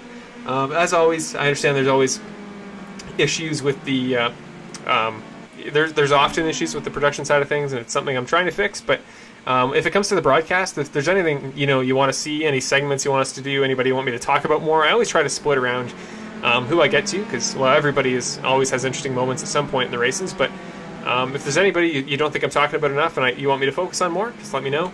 And at the end of the day, just thank you again, ladies and gentlemen, for putting up with all this. And I promise one day all your long efforts of showing up and watching these races, even when they aren't the most perfectly put together, I promise they will be repaid in the future. But the drivers are doing their very best to make it entertaining, and Trevor Anderson will bring us to the next restart. Let's do some credit to the 25 car. We'll go on board with him and show his perspective up to the next restart as I have for Logan whenever he's in front. So, well, David Pacza got the wave around there in the 8th spot, so he is back on the lead lap. Good for the number 53 car. He's making his way back through the field. And again, I just said something about jinxing. I don't want to jinx it, but if we have another major incident between guys up in the lead lap fighting for spots, well, that 8th place position that David Pacza is currently in could become a lot further up through the field. So he's going to have to hurry if he wants to make it to the tail of the line before the next restart. But his son, Logan Pacza, is just pitted, so he'll be right in front of him in the 7th spot. He's got some cars he's got to pass if he wants to win this thing. But we've only had 2 winners this season, Logan Pacza and Michael Krobach to this point, and, well, I get the feeling that unless Logan can put together the greatest 16 laps of all time, which I know he will try to do, well, we could very well see a new winner here in this series. Trevor Anderson, Justin Lewick, Tim Salvatore, Max Preston, and John Guerra, your top 5. Then Manuel Guerra after that, Logan Pacza, and David Pacza. So 2 identical names in 5 and 6 and 7 and 8. So good to see the family connections working out well here at Mosport. But we've got 4 drivers all running solo tonight after that, though Justin Lewick and Max Preston, as we've mentioned in the past, are good friends off track, and they were teammates there in our old series, and, well, they may try to coordinate something here tonight. Through 9 and 10 for the final time before this restart. Perhaps the final restart of the night. Trevor Anderson is the control car, the first time all race. The 25 car comes through turn number 10. Green flag here at Canadian Tire Motorsports Park for round 5 of the Snowstorm Open Wheel Racing Series season. Gets a great jump there, does the number 25 car. He's trying to take off now from Justin Lewick as quick as he can on the restart. Let's keep an eye back on Logan Pacza and the cars that he's got to get by to make it his way back to this part of the track, but everybody makes it through clean in that very first corner, and it's something you always worry about. We even saw Andrew Bedrossian have troubles there, the pole sitter in the very first lap. So we know that corner can give people troubles, but Trevor Anderson's doing everything he's got to do to hold that spot down right now. He's broken away a pretty decent amount, but Max Preston, keep an eye on him. He's looking to the inside of Tim Salvatore as we come down the hill here through turns 4 and 5. Up to the hairpin, won't make the move for now, but he's still right behind in contention there. Logan Pacza already up to 5th, makes the move on both Guerras, and not David Pacza, but had a couple lap cars to get by too, so John Guerra and Manuel Guerra, they're battling with lap traffic there for spots right now, but John is still in 6th, so if something were to happen up front, he could gain a spot further in this event, but on board with Trevor Anderson right now, just keeping a look behind him. No moves as a result of the slipstream there down the backstretch that time by, but well, I probably won't say the same the next couple laps. I think things are about to get nuts. Justin Lewick now trying to defend from the other maroon car, Tim Salvatore. Two very similar looking entries, but Justin Lewick is the one currently ahead as we come down the stripe this time. Now 15 laps to go left in tonight's race. And through turn number 1, once again, Justin Lewick still trying to hold up Salvatore, but if I'm him, I'm keeping my eyes up front. Just keep looking ahead to Trevor Anderson if you want to catch him, because Trevor is quick and he doesn't make a lot of mistakes, and that's the last thing you want to see if you're Justin Lewick trying to chase down the guy in front. After that, Max Preston kind of the tail of this. Oh, we have brought up the... there we go. Max Preston kind of the tail of that front pack there. He's got Carl Dronka, who is not for a position behind him, then Logan Pacza after that, so Logan's got some cars to get through if he wants to get up front, and as we come through the hairpin this time, everybody's staying nice and clean. Almost not. Tim gets too much curb. Max Preston will go around the 91 car, so the smallest mistake can make the biggest difference, and Tim Salvatore just showed us that. A little bit of a slip up there through the hairpin. Now he's going to try to have to defend from Logan Pacza in the 16 car behind, who actually hasn't made up a ton of ground to Carl Dronka this time. Good to see Carl still running quick laps. Tim's still in the draft on Max, but now he's kind of thrown himself to the lions there, and unless Carl can serve as a pick to Logan behind. But back up to the front here, Trevor ran a great lap that time by, made up a little bit of ground from Justin behind, so 14 laps to go this time. Trevor's still at the front of the pack, but it is Justin Lewick after that. Max Preston now runs out the top 3 as he made the move just a moment ago on Tim Salvatore. And it's Salvatore, Dronka, and Pacza after that. Manuel Guerra somewhere in the pack has crashed, giving John Guerra and David Pacza the spot past him. Now David Pacza will make the move on John Guerra, who appears to have had a slip-up. Not sure if he spun or what, but Manuel has gone to the pits. We've got to keep an eye on this battle, though, so Tim will get Carl, but so will Logan. Tim goes really wide into the corner. Logan might have the opportunity to slip under here through turn number 4 and 5. Tim's still on the inside, but has Logan cleared him? He hasn't. They're side by side. I'm getting deja vu to the incident earlier between John and Andrew, but Logan will make the move clean, so Logan Pacza back up into 4th. Tim Salvatore still in the top 5, but it's a little bit too much curb there. Carl Dronka might try to make the move on him. So for the time being, Logan is making the spots he needs to, but you see the blue car there in the background. That's Logan, but this is Trevor Anderson, still your race leader after all this time, so he's doing what he needs to. He's running the laps he needs to run, but unless he can break that about 1 second buffer to Justin Lewick behind that lets Lewick get the slipstream on the backstretches, he is not out of the what's the analogy I'm looking for? He's not out of trouble just yet, is what I'm trying to say. So Manuel Guerra is now exiting the pits. He will not do so in front of the field, so Manuel will return to the track, should be able to keep himself in the top 11 as long as he can stay ahead of Marshall Crocker in 12th, but Trevor Anderson and Justin Lewick shooting down the hill in turn number 2. Gonna have 10 laps to go in just a couple, so there's not a ton of time left, but it's enough that Lewick, if he can just get behind the 25 car of Anderson and he can run some good sectors, he can make up the time he needs to. But there in the background is the blue car of Logan Pacza. You see him just a little ways back. Probably a little bit too close for comfort for these guys, I would imagine, but again, Trevor's doing everything he needs to. He's running good times and he's not making mistakes, and as he comes through the hairpin this time, Justin's gonna get a really good run. He's in kind of the perfect zone to make up some time. So here's Trevor Anderson. Look at Logan, or not Logan. Look at Justin, just a little ways back. Not making up quite enough time to get him here, unless he absolutely sends it into turn number 8. And honestly, I know I've been talking about how little time there is left in the race, but I think there's still a little bit too much time to be trying something quite as risky as that. So no, Trevor will keep the spot for now, and we've kind of formed a parade at this point. Nobody really in the slipstream on each other. It's just guys running identical sectors, and it's very encouraging to see, because it means we could have a good battle to the end if everybody's on a very even playing field. But Justin Lewick didn't run a great sector that last time by through the last couple corners, so now he's got Max Preston, a good friend of his, to worry about there in the number 6 car. Max is also looking for his his second podium of the season. He got one earlier this year at Texas in the only road course we ran, or the only oval we ran so far this year, so there is precedent for him to be on the podium, along with Justin, the other driver in the Cars to Computers Series second season, to win his first race towards the end of the year. So both guys that have won before. Trevor, of course, has not, because he's very new to the series and has not quite had the situation to do so. Trevor's going to go a little bit wide, going to give Justin the room he needs to make up some ground, but it actually kind of funnels everybody in tight there. on the exit, and it gives Max Preston some ground up towards Justin Lewick. Now Max Preston's in the slipstream looking for second place. Logan is getting closer and closer lap after lap, but he's got to get by 3 very hungry, very competitive drivers. And that is easier said than done. Max is going to go to the inside. Can Justin defend all the way around the outside through corner number 8? He can't. Max gets by in the 6 car. Max Preston now up to second. Justin's going to get the better run off of turn 9 and turn 10, though. Actually, Max resets the car perfectly for the apex for turn 10, but if I'm Trevor Anderson, this is just what I want to see behind me, is 2 guys having some issues. Well, not issues per se, but just being very busy trying to defend from each other, and now they're going to have Logan Pacza, who's arguably an even bigger threat to worry about. But Max Preston, great work by him, coming all the way up from quite a ways back in the field at the start of the race, down from 13th to 2nd over the course of tonight's race, and he's done it all on track. It's been a great performance for the number 6 car so far, but he's got 2 very good drivers right behind him. Trevor Anderson driving up the road and is trying to keep his head forward, I would imagine, trying to keep his eyes up the road and not worry about what's happening in behind, and just trying to worry about extending that gap past the slipstream. He's going to be almost a full second ahead of Preston this time by, so Preston won't have a great slipstream, but maybe enough of one to keep him ahead of Justin for the time being. But let's keep an eye on Logan Pacza and Justin Lewick instead. Logan's trying to get himself back into the top 3 after his fuel strategy meant that he had to pit when everybody else didn't on that last restart. He's made his way all the way back up from 7th, passing a number of lap cars as well. But Justin and him have had some good battles in the past. He knows he's not going to be an easy adversary to take down. He's going to look to the outside. Now to the inside. They almost made contact. I thought they did for a moment, but now to the inside. Logan and Justin and Logan get together. Logan gets the right back quarter panel of Lewick, and Justin Lewick right into the outside wall. No caution as of yet, but he's got steering damage for sure. So another leader gets taken out in an incident, and it's been a common thread. He can't drive that number 7 car. That thing just looks too tough to handle, and he lost it just a moment ago. I just want to get the replay real quick before a battle up front happens for position. But let's try to see what happened here.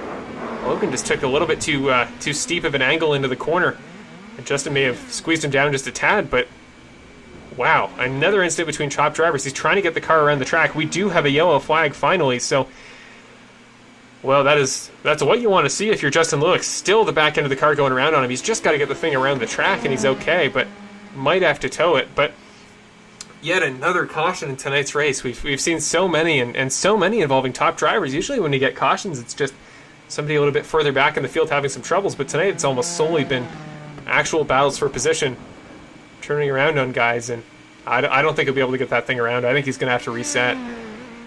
Jack Hilliard just manages to avoid him as well. That's kind of an inopportune blind corner to sit in. So Justin will get sent back to the pits. Going to try to reset that car and get out before the pace car can come around. So the pace car is out to pick up Trevor Anderson, your race leader. You'll see on the track map that it looks like everybody's passing him. Technically they are, but when you tow into the pits in iRacing, it automatically sets you a lap ahead of where you were. So it's like as if you towed immediately back into the pits, but you went a full lap around the track. So as long as he can get out before the pit line passes him again, or sorry, the line of cars that is left on track, as long as he can get out before they pass him once again, he'll keep his lap, and he'll have the potential to do what Logan Pacza just did a moment ago and gain a whole bunch of spots back. Actually, it looks like he was already, by their standards, a lap down, so maybe I don't know what I'm talking about, but Marshall Crocker is showing up as having passed him on the timing screen, which doesn't make much sense because, as you can see there, it says Justin's a lap down and Marshall's 2, but the only other thing that would do that would be a penalty, but I know he wouldn't have a penalty because that last incident certainly was not solely, if at all, his fault. So, wow, we're going to have to take another quick break because there's been a lot to talk about. I need a quick water break, but wow, we're going to go back with 6 or 7 laps to go in tonight's action. Trevor Anderson still your race leader, Max Preston after him, Logan Pacza and Tim Salvatore rounding out your top 4, and then John Guerra still in the lead lap as well there in 5th. So if certain things go down this last couple laps, John could be looking at his first podium of the series history. And boy, what a result that would be for the 11 car.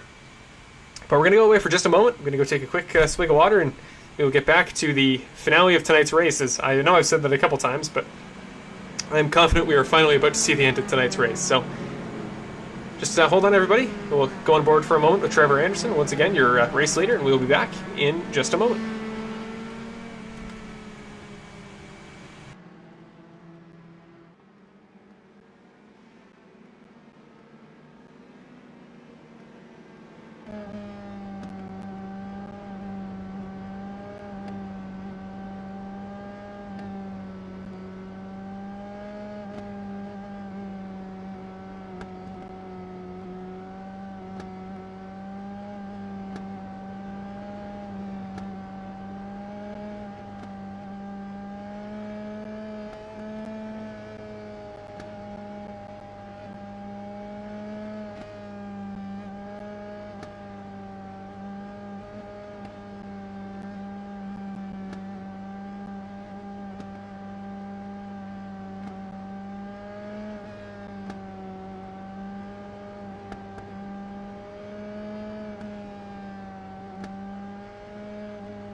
And we're back for what I am going to officially consider the final time tonight. I have the feeling that after all the chaos, all the cautions we've seen so far, that, well, we've had our last one in the rearview mirror. Pun not intended. But wow, what a race we've had tonight. What a chaotic end of the week for sure. I know we've had a fair share of on-track collisions between guys that don't traditionally tend to have incidents together. So maybe it's just something about the design of the track. Lots of sweeping corners that are tough to navigate with somebody outside of you, somebody in front of you. It's just been a lot to go over, but I think it's going to create a great finish and a great, very interesting list of driver finishes at the end of the race. But Trevor Anderson, again, looking for his first podium of the season, first podium in any race I've ever put on with him. And not to mention first win. He is on the best spot in the line at the start of this next restart. He's got Max Preston right behind him, who's made more than his fair share of moves, up 11 spots since the beginning. And then Logan Pacza, the guy you can never count out, series points leader, started second in the race. Let's get this thing kicked off. We're going to go back with 6 laps to go until the checkered flag flies. The pace car's in on the right. Trevor's on the gas pedal. Green flag for hopefully the final time tonight at round number 5 at Canadian Tire Motorsports Park for the Snowstorm Open Wheel Racing Series season. The top 3 taking off already. Nobody making mistakes so far. Trevor Anderson really get apex out of the end of that last corner. Logan, I thought he was going to dip to the inside of Max, but thought better of it for the time being. Trevor getting a great run through the corner, just taking off through turn number 2. And through turn number 3, this right-hander, he's got Max and Logan right behind him, trying to find a way to make up the ground on the start of this lap. They'll still be close enough, I think, that they'll be in the draft here as we come down the backstretch this next time by, but well, I think they're going to go side-by-side up through the hairpin. Logan's going to try the move Andrew did earlier on John. Last time it happened, they got together, but this time it's going to work. Logan makes the move on Max. Very first lap of the restart. That is the way you do it if you want to make up some ground, but Max is, I know he's still going to be looking ahead. He wants that spot back as quick as he can. John Guerra in behind is past Tim Salvatore, so not sure if that was under the pit cycle. I wouldn't have thought Tim would have had to pit, but if he did, well, let's put John Guerra in the 11 car back up to 4th, so great race for him so far, recovering from that earlier incident with Andrew Bedrossian. He's being passed by a couple of cars, but at this point, you might just want to let him by. Now they're going to get together. Guerra and Dronke are going to get together on track. Right as I was saying, John's just got to come to the end and he'll be okay. Another caution comes out. Well, I jinxed it a moment ago, didn't I? That is not what you want if you are John Guerra. What a race he was having to this point. He was in 4th and very late into a race that's a very tricky track. Has definitely been one of attrition and has shown definitely some driver talent for you to make it this far, this high up in the order. Just taps Carl Dronke. We'll have to go to a top chopper camera on that shot because I'm not exactly sure what happened there.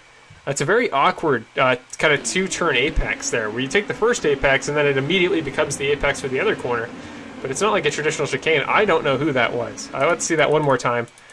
I don't always want to instantly place blame, but we can at least approximate what happened.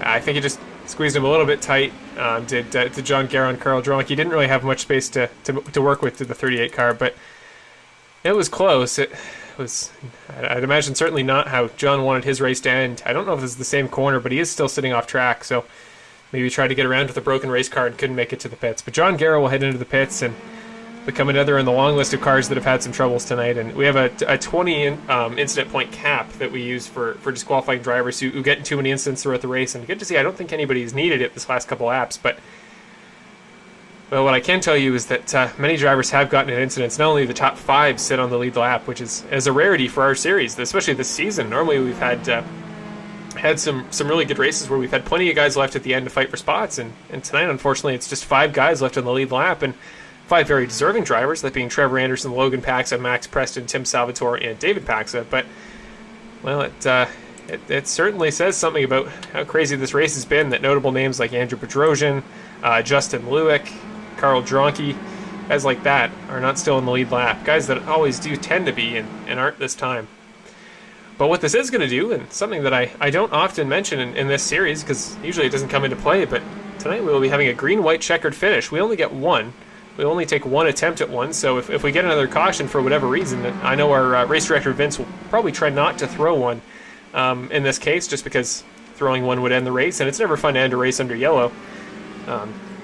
Not to point a finger at any particular race, but the 2020 Indy 500 was kind of ruined by finishing under caution, so we never try to do that here at the Snowstorm Open Wheel Racing Series, but if we have to, we will. But it does mean that we're going to go back to green we'd probably go back with 1 lap to go if we were just to go into the pace car, but we're going to go back with 2 to go, as is the rules of a green-white checkered. So it'll be the green comes out, going to go 2 laps. Trevor will try to hold off Logan Pacza, Max Preston, Tim Salvatore, and David Pacza for the win. But then after that, it's only 1 more lap. The white will come out, and after that, the next flag ends the race. Or really, any flag ends the race if it's the yellow after the next restart. So not much time to go. This I can definitively say this time it'll be the last restart of the race, which is always good for my sanity. But well, what a finish we're about to have. My voice is so unbelievably hoarse to this point because I've had nothing but talking points this entire last part of the race. It's been a chaotic end of my week for sure, and I'd imagine probably the most interesting way these guys could head into the double race weekend is a race with this many incidents, this many unique drivers up front. And man, for Trevor Anderson to get a win here before going on Sunday to Lime Rock, a track that I don't know how much practice he's had. He didn't come out to either of our practice sessions this week, and I don't think he did for this one either. Maybe he did for most part last week, but well, he must be practicing at his own time because he's had pace all season, and tonight he's entirely fairly your race leader coming into this final green-white checkered start. It's not like he's just by circumstance made his way here. He's passed the guys he's had to, and sure, it's helped that Logan's late pit stop that put him back to 7th, and I know he's made his way back up to 2nd, but he didn't have the best situation with strategy tonight. And then the incidents with other top guys, Carl Dronke, Andrew Bedrossian, the most notable one, and then Justin Lewick just a moment ago. Not all out of the race, but certainly out of contention for the win as a result of their incidents. So he's had good circumstances, but he's also had the speed to back it up. So I can't take anything away from Trevor if he wins this thing tonight. And again, good to see after spending so much time with the guy for the Rolex 24. Of course, the virtual one last week. It's good to see he's having as much success as he's had. But ladies and gentlemen at home, if you are not excited about the finish by what you've seen so far, I don't know what to tell you. This is going to be one of the best finishes we've seen in a very long time. It's our series points leader at the moment. The lights in the pace car are off, so we're going green next time by.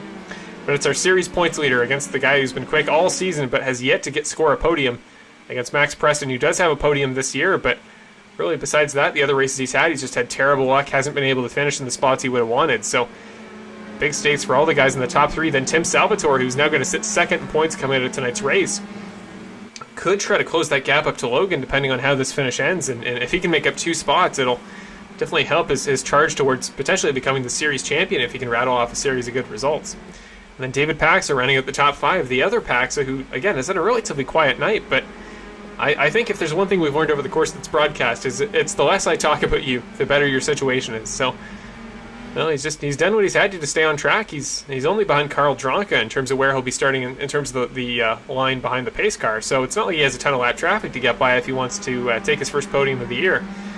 So many moving parts here to end off this race, and it's really unfortunate. I know I didn't talk about the incident for that long, but didn't really have the time to. But Justin Lewick getting involved in the wreck there a couple laps back was a shame to see, especially because it wasn't a battle for position at the time. It's just never what you want to see, especially from somebody who I know was as dedicated about this particular race as Justin was. I know he really wanted to come out here and win at Canadian Tire, and came very close, but just going to narrowly miss out on it by exactly 1 incident. So I know he'll be back out on Sunday, going to try to make his magic work at Lime Rock, and I know one of these races, man, he's going to get his podium and possibly even his win, because in terms of flat-out pace, he proved it earlier, but he's got it in bunches.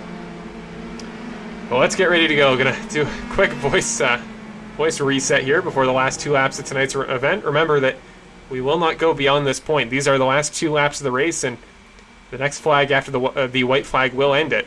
Or even the caution, if that comes out before the white flag, that'll end it too. So Trevor has got the best position on track in all those scenarios, but he's got to hold off Logan for 2 laps, and well, the backstretch is not going to make it easy on him. For the final time tonight, for round 5 of the Snowstorm Open Wheel Racing Series season at Canadian Tire Motorsports Park, Trevor Anderson will lead the field to green. Out of turn number 10, the pace car is off. Green flag for the final time tonight. Down to turn number 1, right on the back bumper is Logan Pacza of Trevor Anderson. Max Preston right behind him as well. Don't forget about Tim Salvatore either in that number 91 maroon car.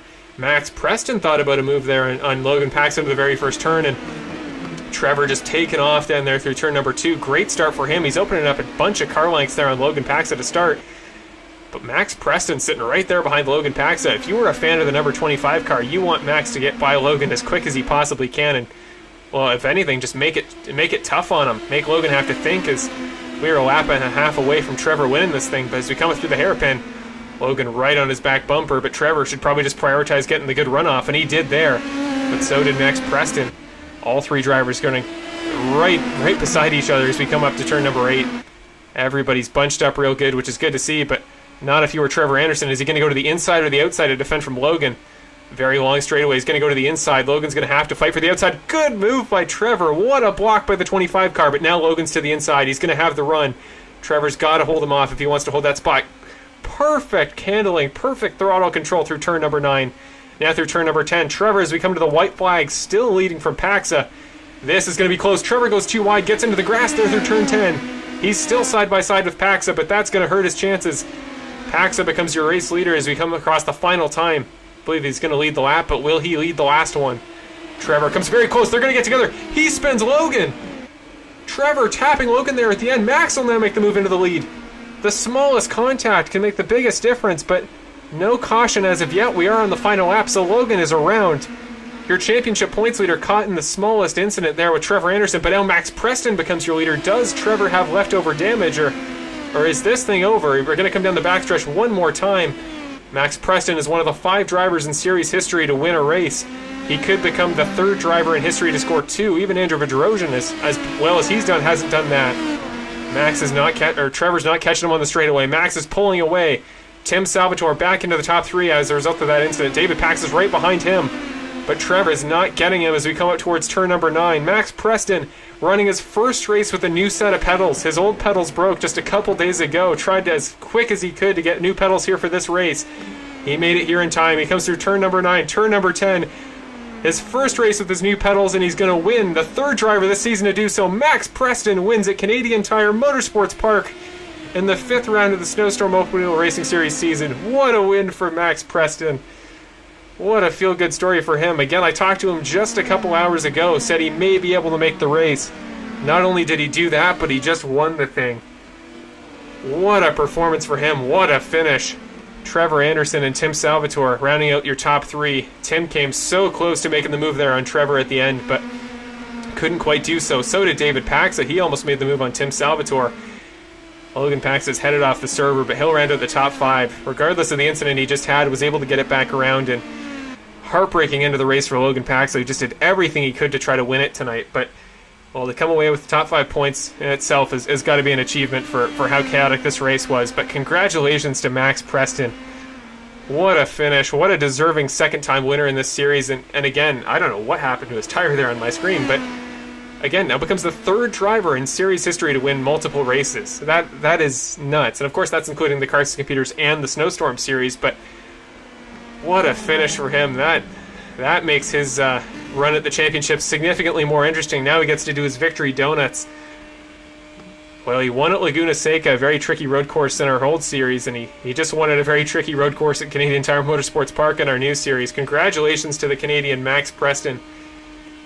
Now 100% winning percentage with those new what kind of pedals did he just get? I think they're Fanatec Club Sport pedals, but he just got a new set of pedals and won his first and only race ever having them. So, well, I'm so glad to say that this finish was great after the chaotic race we had, to see that we were actually able to end under green with everybody making it to the finish. And I understand Logan Pacza having his issues there at the end. Well, not his issues. That small incident with Trevor Anderson. Let's go back and get a replay on that quickly now that Max is finished up. But I don't know about you guys, but I cannot wait for the interviews. This is going to be nuts, because no matter where they came from, everybody had a very busy race tonight, and I think that was Justin Lewick sitting with them as well. Again, a good buddy of Max Preston. Got to be overjoyed that his good friend Max Preston was able to win it. And they now break their... No, I got to find my mouse if we're going to stop this playback. No, this is once Preston had taken the lead. But that unbreaks their tie. There was a 3-way tie between those two and Rene Hart for the drivers that only have one career win in a series I've put together, as well as Andrew Bedrossian. But that tie has now been broken. Let's see a replay finally after all this chaos of what happened there between Trevor Anderson and Logan Pacza. So Logan had just made the move on Trevor. Remember, Trevor washed out a little bit too far through turn number 10. And then Logan got the lead through turn number 1, and this is coming down through turn number 2. So Logan's hugging the inside. Just goes a little bit wide.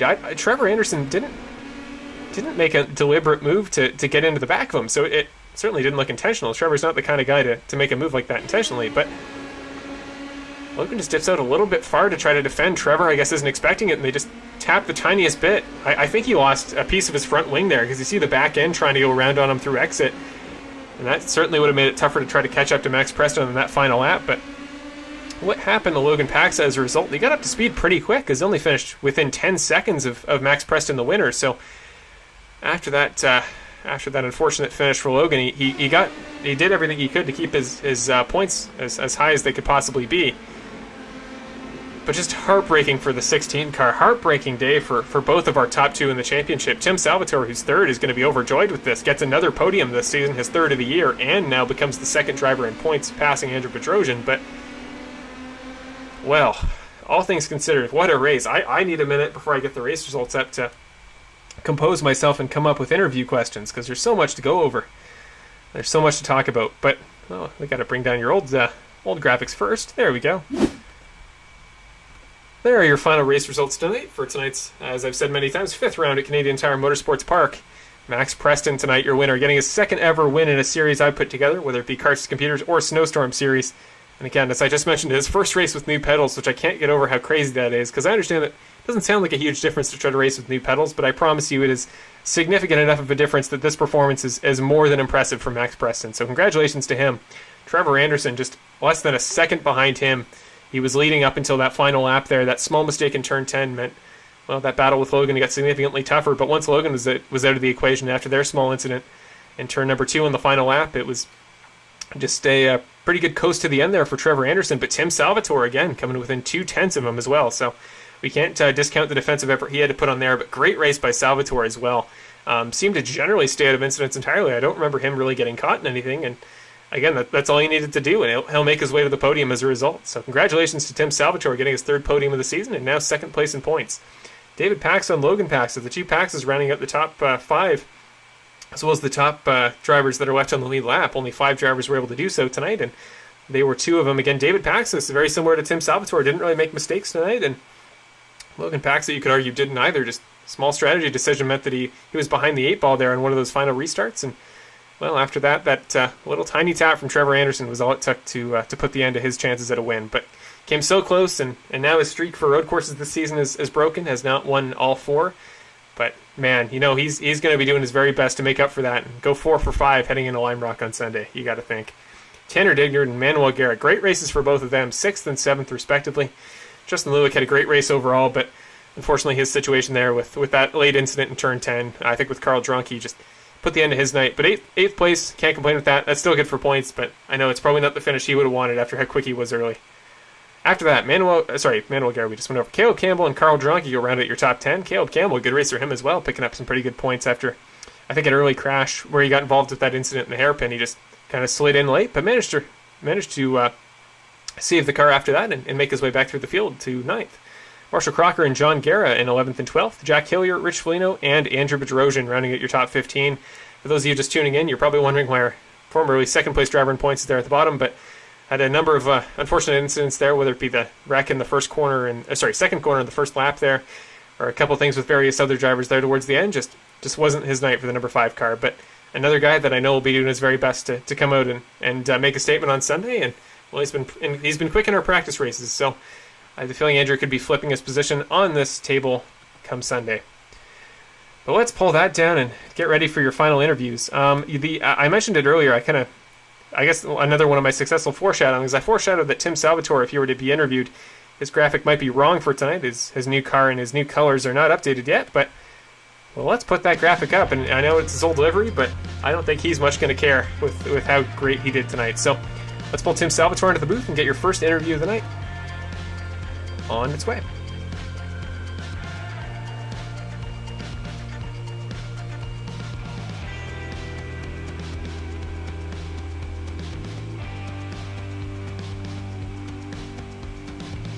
Hey Tim, it's Marshall in the booth. You got me? I gotcha. Awesome. Well, first of all, what a crazy end of the race. I can't even really put into words what happened there, and I'd imagine it's even tougher for you. But from your perspective, those last couple laps, seeing the guys battling up front, first of all, did you like your chances of competing with them in the last couple laps to take the podium spot without any issue at all, or were you ecstatic to see all the issues happening in those last couple laps? Definitely needed the incidences. I really didn't have the pace at all. I haven't been quick at all. I mean, even the practice race on Monday, I wasn't quick, and that kind of carried over into the race today where I wasn't quick. So just got a lot of luck, and yeah, absolutely. I was kind of, I mean, even though I was off the pace, it was kind of, you could see that there was going to be sparks off of every restart, and there was, and I just kind of was able to stay away from that, and yeah, I just got really lucky. Well, I think luck and skill had to go hand to hand for anybody that finished in the top 5 tonight. There was certainly some crash aversion that was necessary to make it here, but I mean, yeah, so you talk about, not feeling the most comfortable in terms of pace. I know there were some guys that seemed to really get a good handle on the track, but coming here after the last couple weeks, I know Monza was primarily just a passing track, pretty simple with its long straightaways and such. What was tonight like compared to how you've run all season? You were really quick at Road America, you were really quick at Monza. What was the challenge that this track presented as opposed to those? I think it was just a lack of seat time and a lack of focus. We talked about this prior in the practice about the Daytona 24-hour iRacing event, that it just took a lot of energy, and I think it really drained a few of the guys. I know, like yourself and your dad included, just mentally drained us from all of the practice we put in, and then 24 hours with very little sleep, fully on iRacing, just watching, doing data, and driving. So just that kind of drained the tank, and really made it tough to focus on trying to get quick anywhere. It was kind of a lack of iRacing, a lack of practice this week, for sure. Well, I'm sorry to hear that, because I know it's been a chaotic couple days and couple weeks for everybody on the iRacing side of things. I can totally sympathize with you with how energy draining that 24 was. But well, you come out tonight, even with the lack of confidence, you come away with a podium, which you've been rattling off this season. This is your 5th top 5. It's your 3rd podium, and I can now officially tell you that even before I calculate it, you're now 2nd in the points because of Andrew's difficulties. So you've had a great start to the year so far. We go to Lime Rock on Sunday for the doubleheader, and then we head to Indianapolis for double points next week. I don't think I've besides Texas, I haven't seen too much at the oval side of things. I know you come from a karting background like me and many others, so maybe the ovals don't come natural, but I'll ask for Indianapolis next week when we head to that double points oval. How are you feeling for our 2nd oval of the series? Honestly, it's the same thing as tonight, right? It's staying out of trouble, and then when the field bunches back up on the restarts, just being in the right place at the right time. I think that's the biggest thing. I don't know if pace is actually that important, especially at a place like at Indy. Going to Sunday's race though at Lime Rock, I know I struggled there again in the practice race. So and that little chicane section in the back of the track is really tough, especially for off tracks and bending wings and stuff. So I'm not too confident going into there on Sunday. I'm probably more confident for Indy, but like that being said, it's big time luck of the draw, and just staying away from accidents, and because we know there's going to be a lot.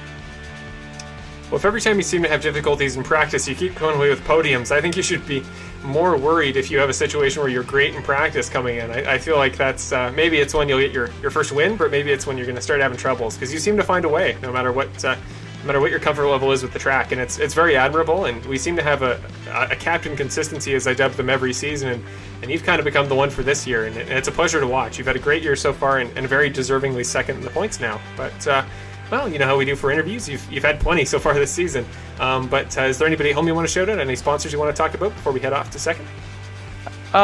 Well, I would just like to take a shout out to Race Sim Canada, and if anybody is anybody's into sim racing, which I think if you're watching this or if you're in this, you should definitely take a look at the Facebook page, like the page, and get a lot of information on sim racing and any other races that you may want to do, and as well as just a good little community to be a part of, especially it's Canadian, and there'll be some big things to come there.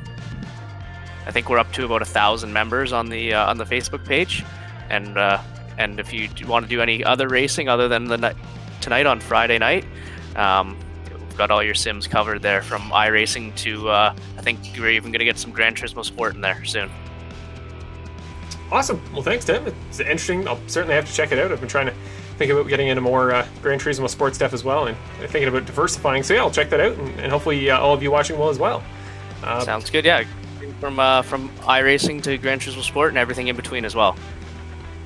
Awesome. Well, thank you, Tim, so much for not only the good plug, but also for the great race. It's again, not a tough or not an easy time tonight for anybody, but you seem to find your way through, and you come away with your third podium of the season. So congratulations, and we'll see you on Sunday. We'll see you then.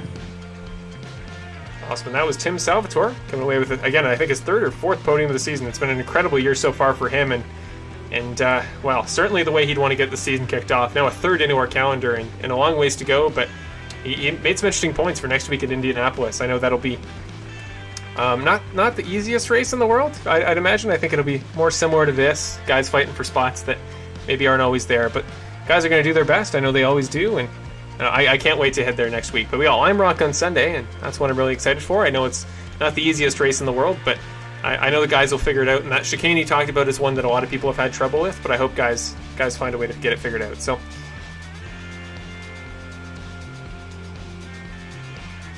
okay, I'm just going to take a very quick moment.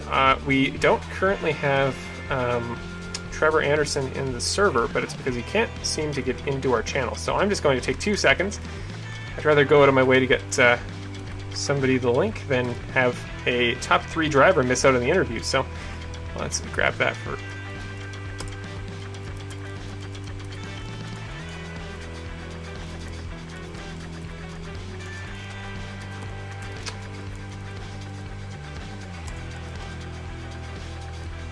Okay, we got the link to him, so hopefully Trevor is good and ready to go. Okay, well, let's get the link to him. So we'll wait a brief moment. He just popped in, and there we go. He's in the waiting room. So we're all good to go. Let me just throw up his graphic here. Luckily, the 3 drivers that we had race tonight all have graphics. And Trevor, actually, he had a different paint scheme the other week, so I thought his graphic might be out of date as well. But luckily, he did go back to the scheme he used to use. So now we can use this properly put together graphic, and we'll pull him into the booth in just a moment. Hey, Trevor, it's Marshall in the booth. You got me?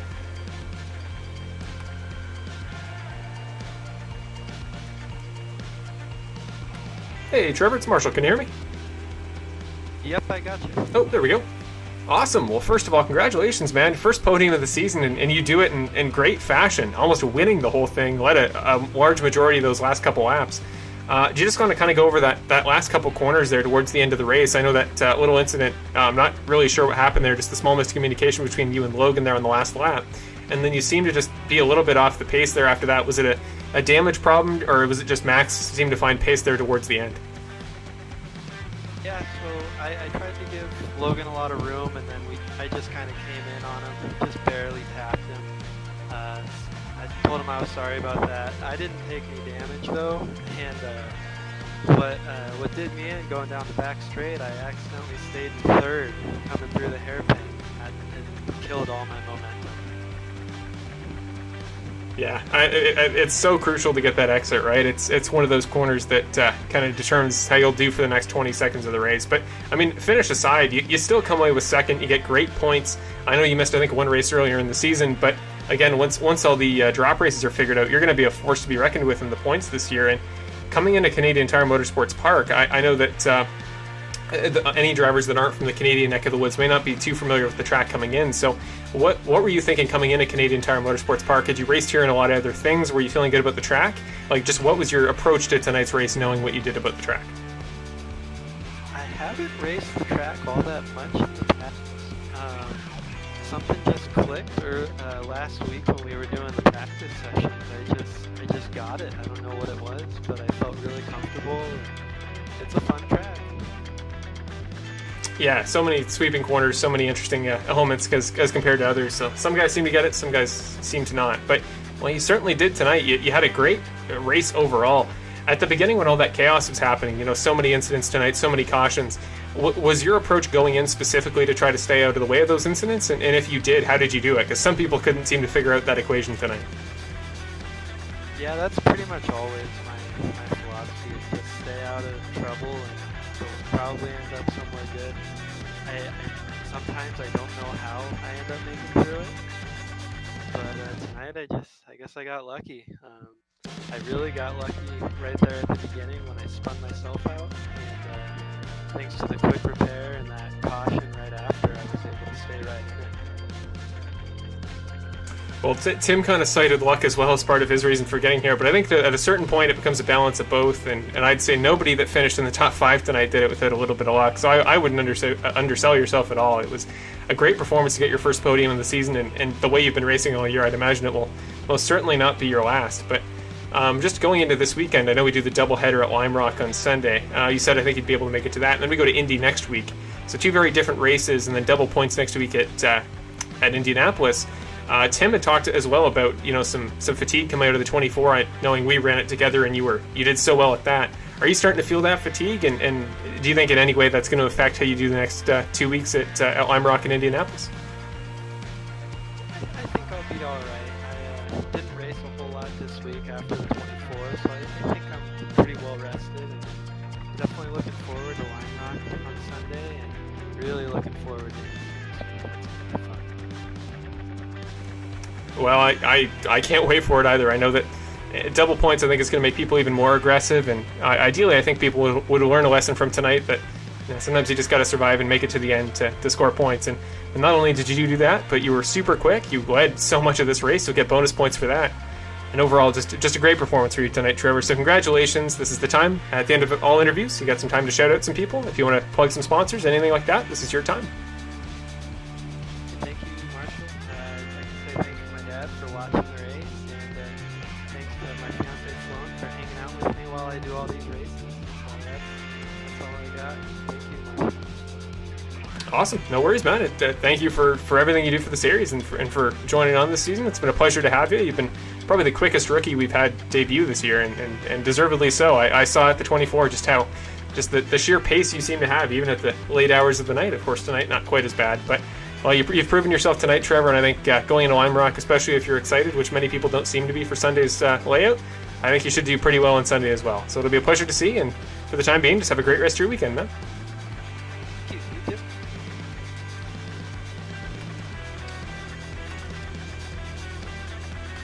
That was Mr. Trevor Anderson, your second interview of the night. And again, great performance for him. I love seeing guys that, when they take their first podiums, do it in such commanding fashions. Always do it in entertaining ways. And again, can't undersell just how close he came to winning it. That incident there with Logan that I think kind of threw him off there, kind of got in his head, I'd imagine. I know I've made the mistake with gearing in the hairpin before the backstretch many times, but well, whatever it may be, again, can't undersell his performance tonight. I know guys are going to want to cite luck tonight, and to some extent I think that has to be true with all the chaos we saw around everybody, but well, you can never undersell yourself, because at the end of the day it takes talent to make it up to second in this series, regardless what may happen. So congratulations to Trevor. Just great performance for him tonight. But with that, your race, I think the third time I've ever got a race interview with this guy, and 2 of them have been wins. So Max Preston always seems to find a way. His second podium of the year, I believe. That hasn't updated on his thing yet. I thought he finished 3rd at Texas, but maybe I'm wrong. Now I'm not remembering. So I think that should be a top 5 there, but not the point. We're about to pull him in the booth. Get ready to go for our final interview of the night with Mr. Max Preston. Let's pull him in. Hey, Max, it's Marshall in the booth. You got me? Hey, Marshall, how are you? I am doing great. So, first thing I gotta say, new pedals, eh? Those must be working. That was... What a way to start off the new hardware pairing companionship there. That was an incredible race, man. Yeah, thanks a lot, Marshall. Yeah, it was really... the opening stage of that race was tough, man. I'm not gonna lie, it was real tough for the first 5 or 10 laps, that's for sure. But as far as the entire hardware goes, I was actually just putting on the dampening bracket to my pedals right now, actually, while I was waiting for this interview, because I still have the dampening springs on my other pedals, which are sitting on the floor of my basement right now. So I had to deal with, scrambling as quick as I can to try and adjust the sensitivity of the pedals. I was trying to crank the force feedback all the way to the top of the range on them, just trying to get some kind of a feel or weight behind it, because I noticed with these new pedals, because I don't have the dampening spring in the back, the amount of force that I need to go right to the floor is hardly anything. So I had to be really conscious of that the race. On top of that, I also picked up a new Formula style wheel for my setup, which I didn't think would have a big effect on it, but lo and behold, it's about a quarter of the size compared to my other Porsche GT3 wheel. And like anything else, it kind of feels like when you put a brand new helmet on when you're racing outside of the simulator, where you think it's not going to be any different, but as soon as you put that new helmet on, it's like a whole different world out there. It changes your perspective completely. It really throws you off. I liken, changing the steering wheel in the simulator 5 minutes before qualifying starts in an hour and a half long race to be about the same level of intellect required to make that decision as you would to say, hey, I'm going to start this race this Sunday race day. I've spent 3 days qualifying, practicing. I'm going to throw a brand new helmet, different manufacturer, different visor shape, everything. I'm going to do that Sunday morning. That's what it kind of felt like, Marshall. Well, again, it's guys that come into this race. Tim was saying he didn't feel good coming in. Trevor was saying he felt like it was a lot of luck was involved, and maybe that's the case with how much chaos there was. But I think it's just guys that don't come in feeling confident. That seems to be the key. Man, it's been one of those seasons. It's been hectic all the way through. It's been like the real-life F1 season in a lot of ways. But well, you pick up your second podium of the year, I think. I don't have it on my graphic, but I believe you were third or fourth at Texas, if I can remember correctly. So you've already been on the podium this season. You've had a great start to the year, but it kind of reminded me of your win last year at Laguna in the Old Carts to Computers series. When you won there was so much chaos all the way through. Most notably, the most notable comparison being Andrew and Logan having a lot of issues, which also was the case tonight. But you come over to tonight and you just seem to have a ton of pace on your own. And once guys started getting picked off, did you feel getting used to that new setup took some time, and that's why you were so quick there at the end, or what were you learning as you drove laps here at Mosport? Yeah, great question, first of all. Second of all, with that in mind, as the race went on, naturally, I was able to get more and more used to the setup, because ultimately, the pedals that I'm using right now, so, I don't know, Marshall, if you told this story or not, but the main reason why I had to switch my pedals out was because my throttle pedal stopped responding to any input. So, and it was literally when I was practicing for Mosport, for the race today, when I was practicing on Monday, it's just like my engine blew up. I was going through turn 2, and I get back on throttle, and all of a sudden nothing. My brakes still worked, my clutch still worked, so all of that was fine. But the throttle really, that was the one thing that didn't work. So I bought the same set of pedals, but obviously still a little bit different. So as the race went on, I had a little bit of familiarity, at least with the feel on my foot, and at least with the surface of it, but it was like completely relearning the track again, to be honest with you, and especially coming up into Moss Corner there, where that's really the only significant braking zone of the entire track. That's I was braking probably 30-40 feet early on the opening laps of that race, and as I kind of got dialed into it more and more, I was able to bring the car closer to what it felt like when I was with my old setup.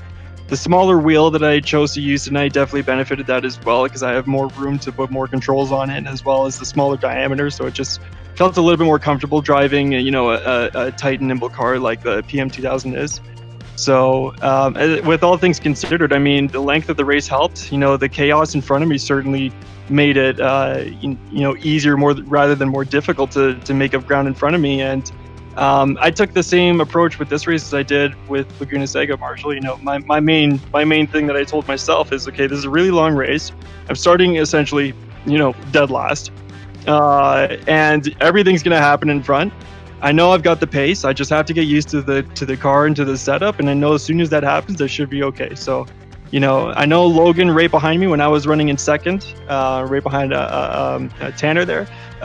When we were coming on the straightaway and Logan dove to the inside, I gave him room because I knew he was 2 or 3 tenths faster than me. I had hoped that by him getting past me, he would then, him in first place would then, catch up with each other. They'd make contact. Of course, something close to that ended up happening anyways, but judging by how everyone was driving in the race, judging by a little bit of nervousness I saw across the entire field, I knew if I just kept my nose clean, gave myself some space, but not run it too slowly where I was going to get passed from behind, I should be okay. And it seems to have played out in my favor with that strategy in mind.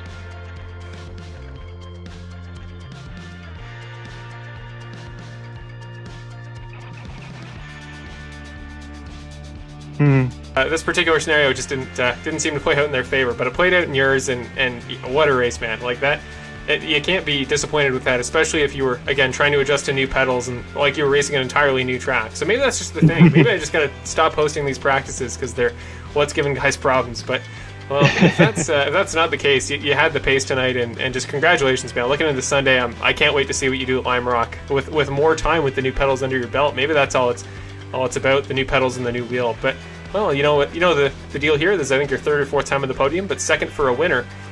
This is your time to say whatever you want to say. Maybe shout out some sponsors. It is up to you.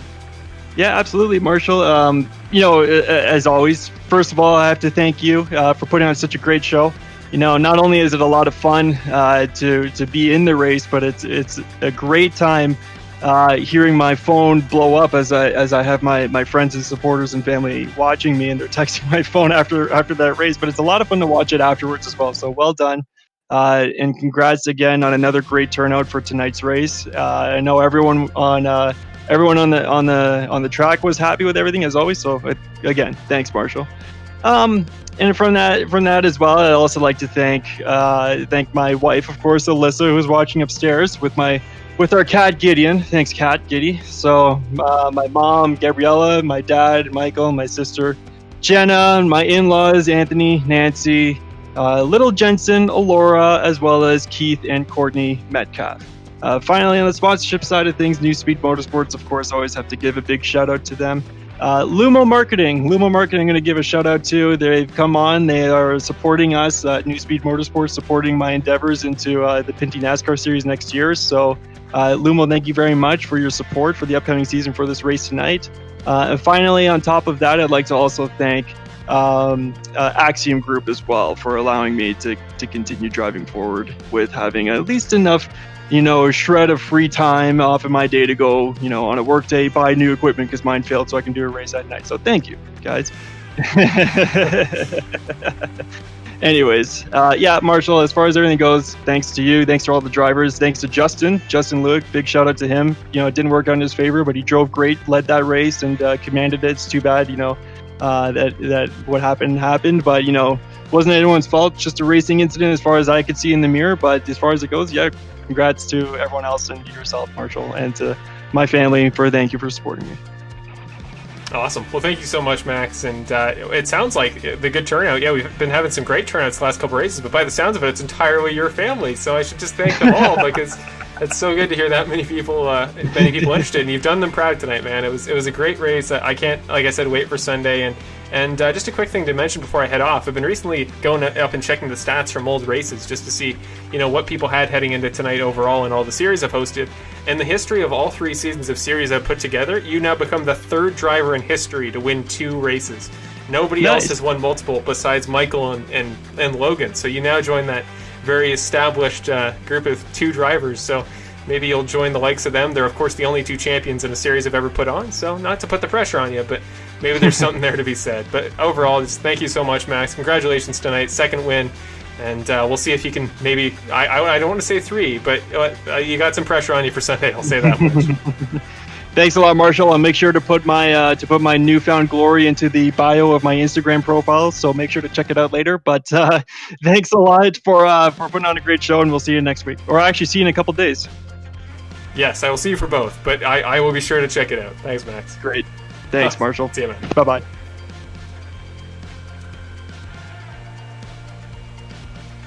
Well, Max Preston, man, always a pleasure to interview. Always great to talk to him, and just a great character, great driver, and him and all those at home watching them. First of all, thank you to all those at home in general for watching, but he did you guys proud tonight, I'd imagine. That was a great performance for him, and congratulations again to Max. But, well, we got to head off. It's been a long race. I know we've had a lot of latency things happen. It's always very stressful for me when it does, but to have as many of you watching at home as has been the case these last couple weeks has been amazing. The support for this series has been awesome, and to have my local karting track at home advertising the series and things like that, it certainly ups the pressure a little bit, but it also makes it so fulfilling to do every week. So there are your final results once again. Again, your final podium: Max Preston, Trevor Anderson, and Tim Salvatore, your top 3 coming out of it. Congrats again, Max Preston, becoming the 2nd driver in history in any series I put together to win multiple races. Sorry, 3rd driver in history, but almost just as good. So, Well, thank you again, ladies and gentlemen. As I've mentioned multiple times tonight, we are not going back next week on Friday as we normally would, although we are for around December 7. But remember, Sunday night, same time as usual, 7 for the start of our session if you're a driver, but 8 for the broadcast as usual. Same times on Sunday night at Lime Park for round number 6. It'll be a double weekend, and the points will be all scrambled up, I can guarantee it. So, well, for myself and all the drivers tonight, I am, of course, Marshall Crocker Jr., as always. There's my lovely, it's a face. There is my face again, heading off tonight, signing off. Have a great rest of your night, everybody. Have a great rest of your weekend. Thank you for watching, and I will see you all Sunday.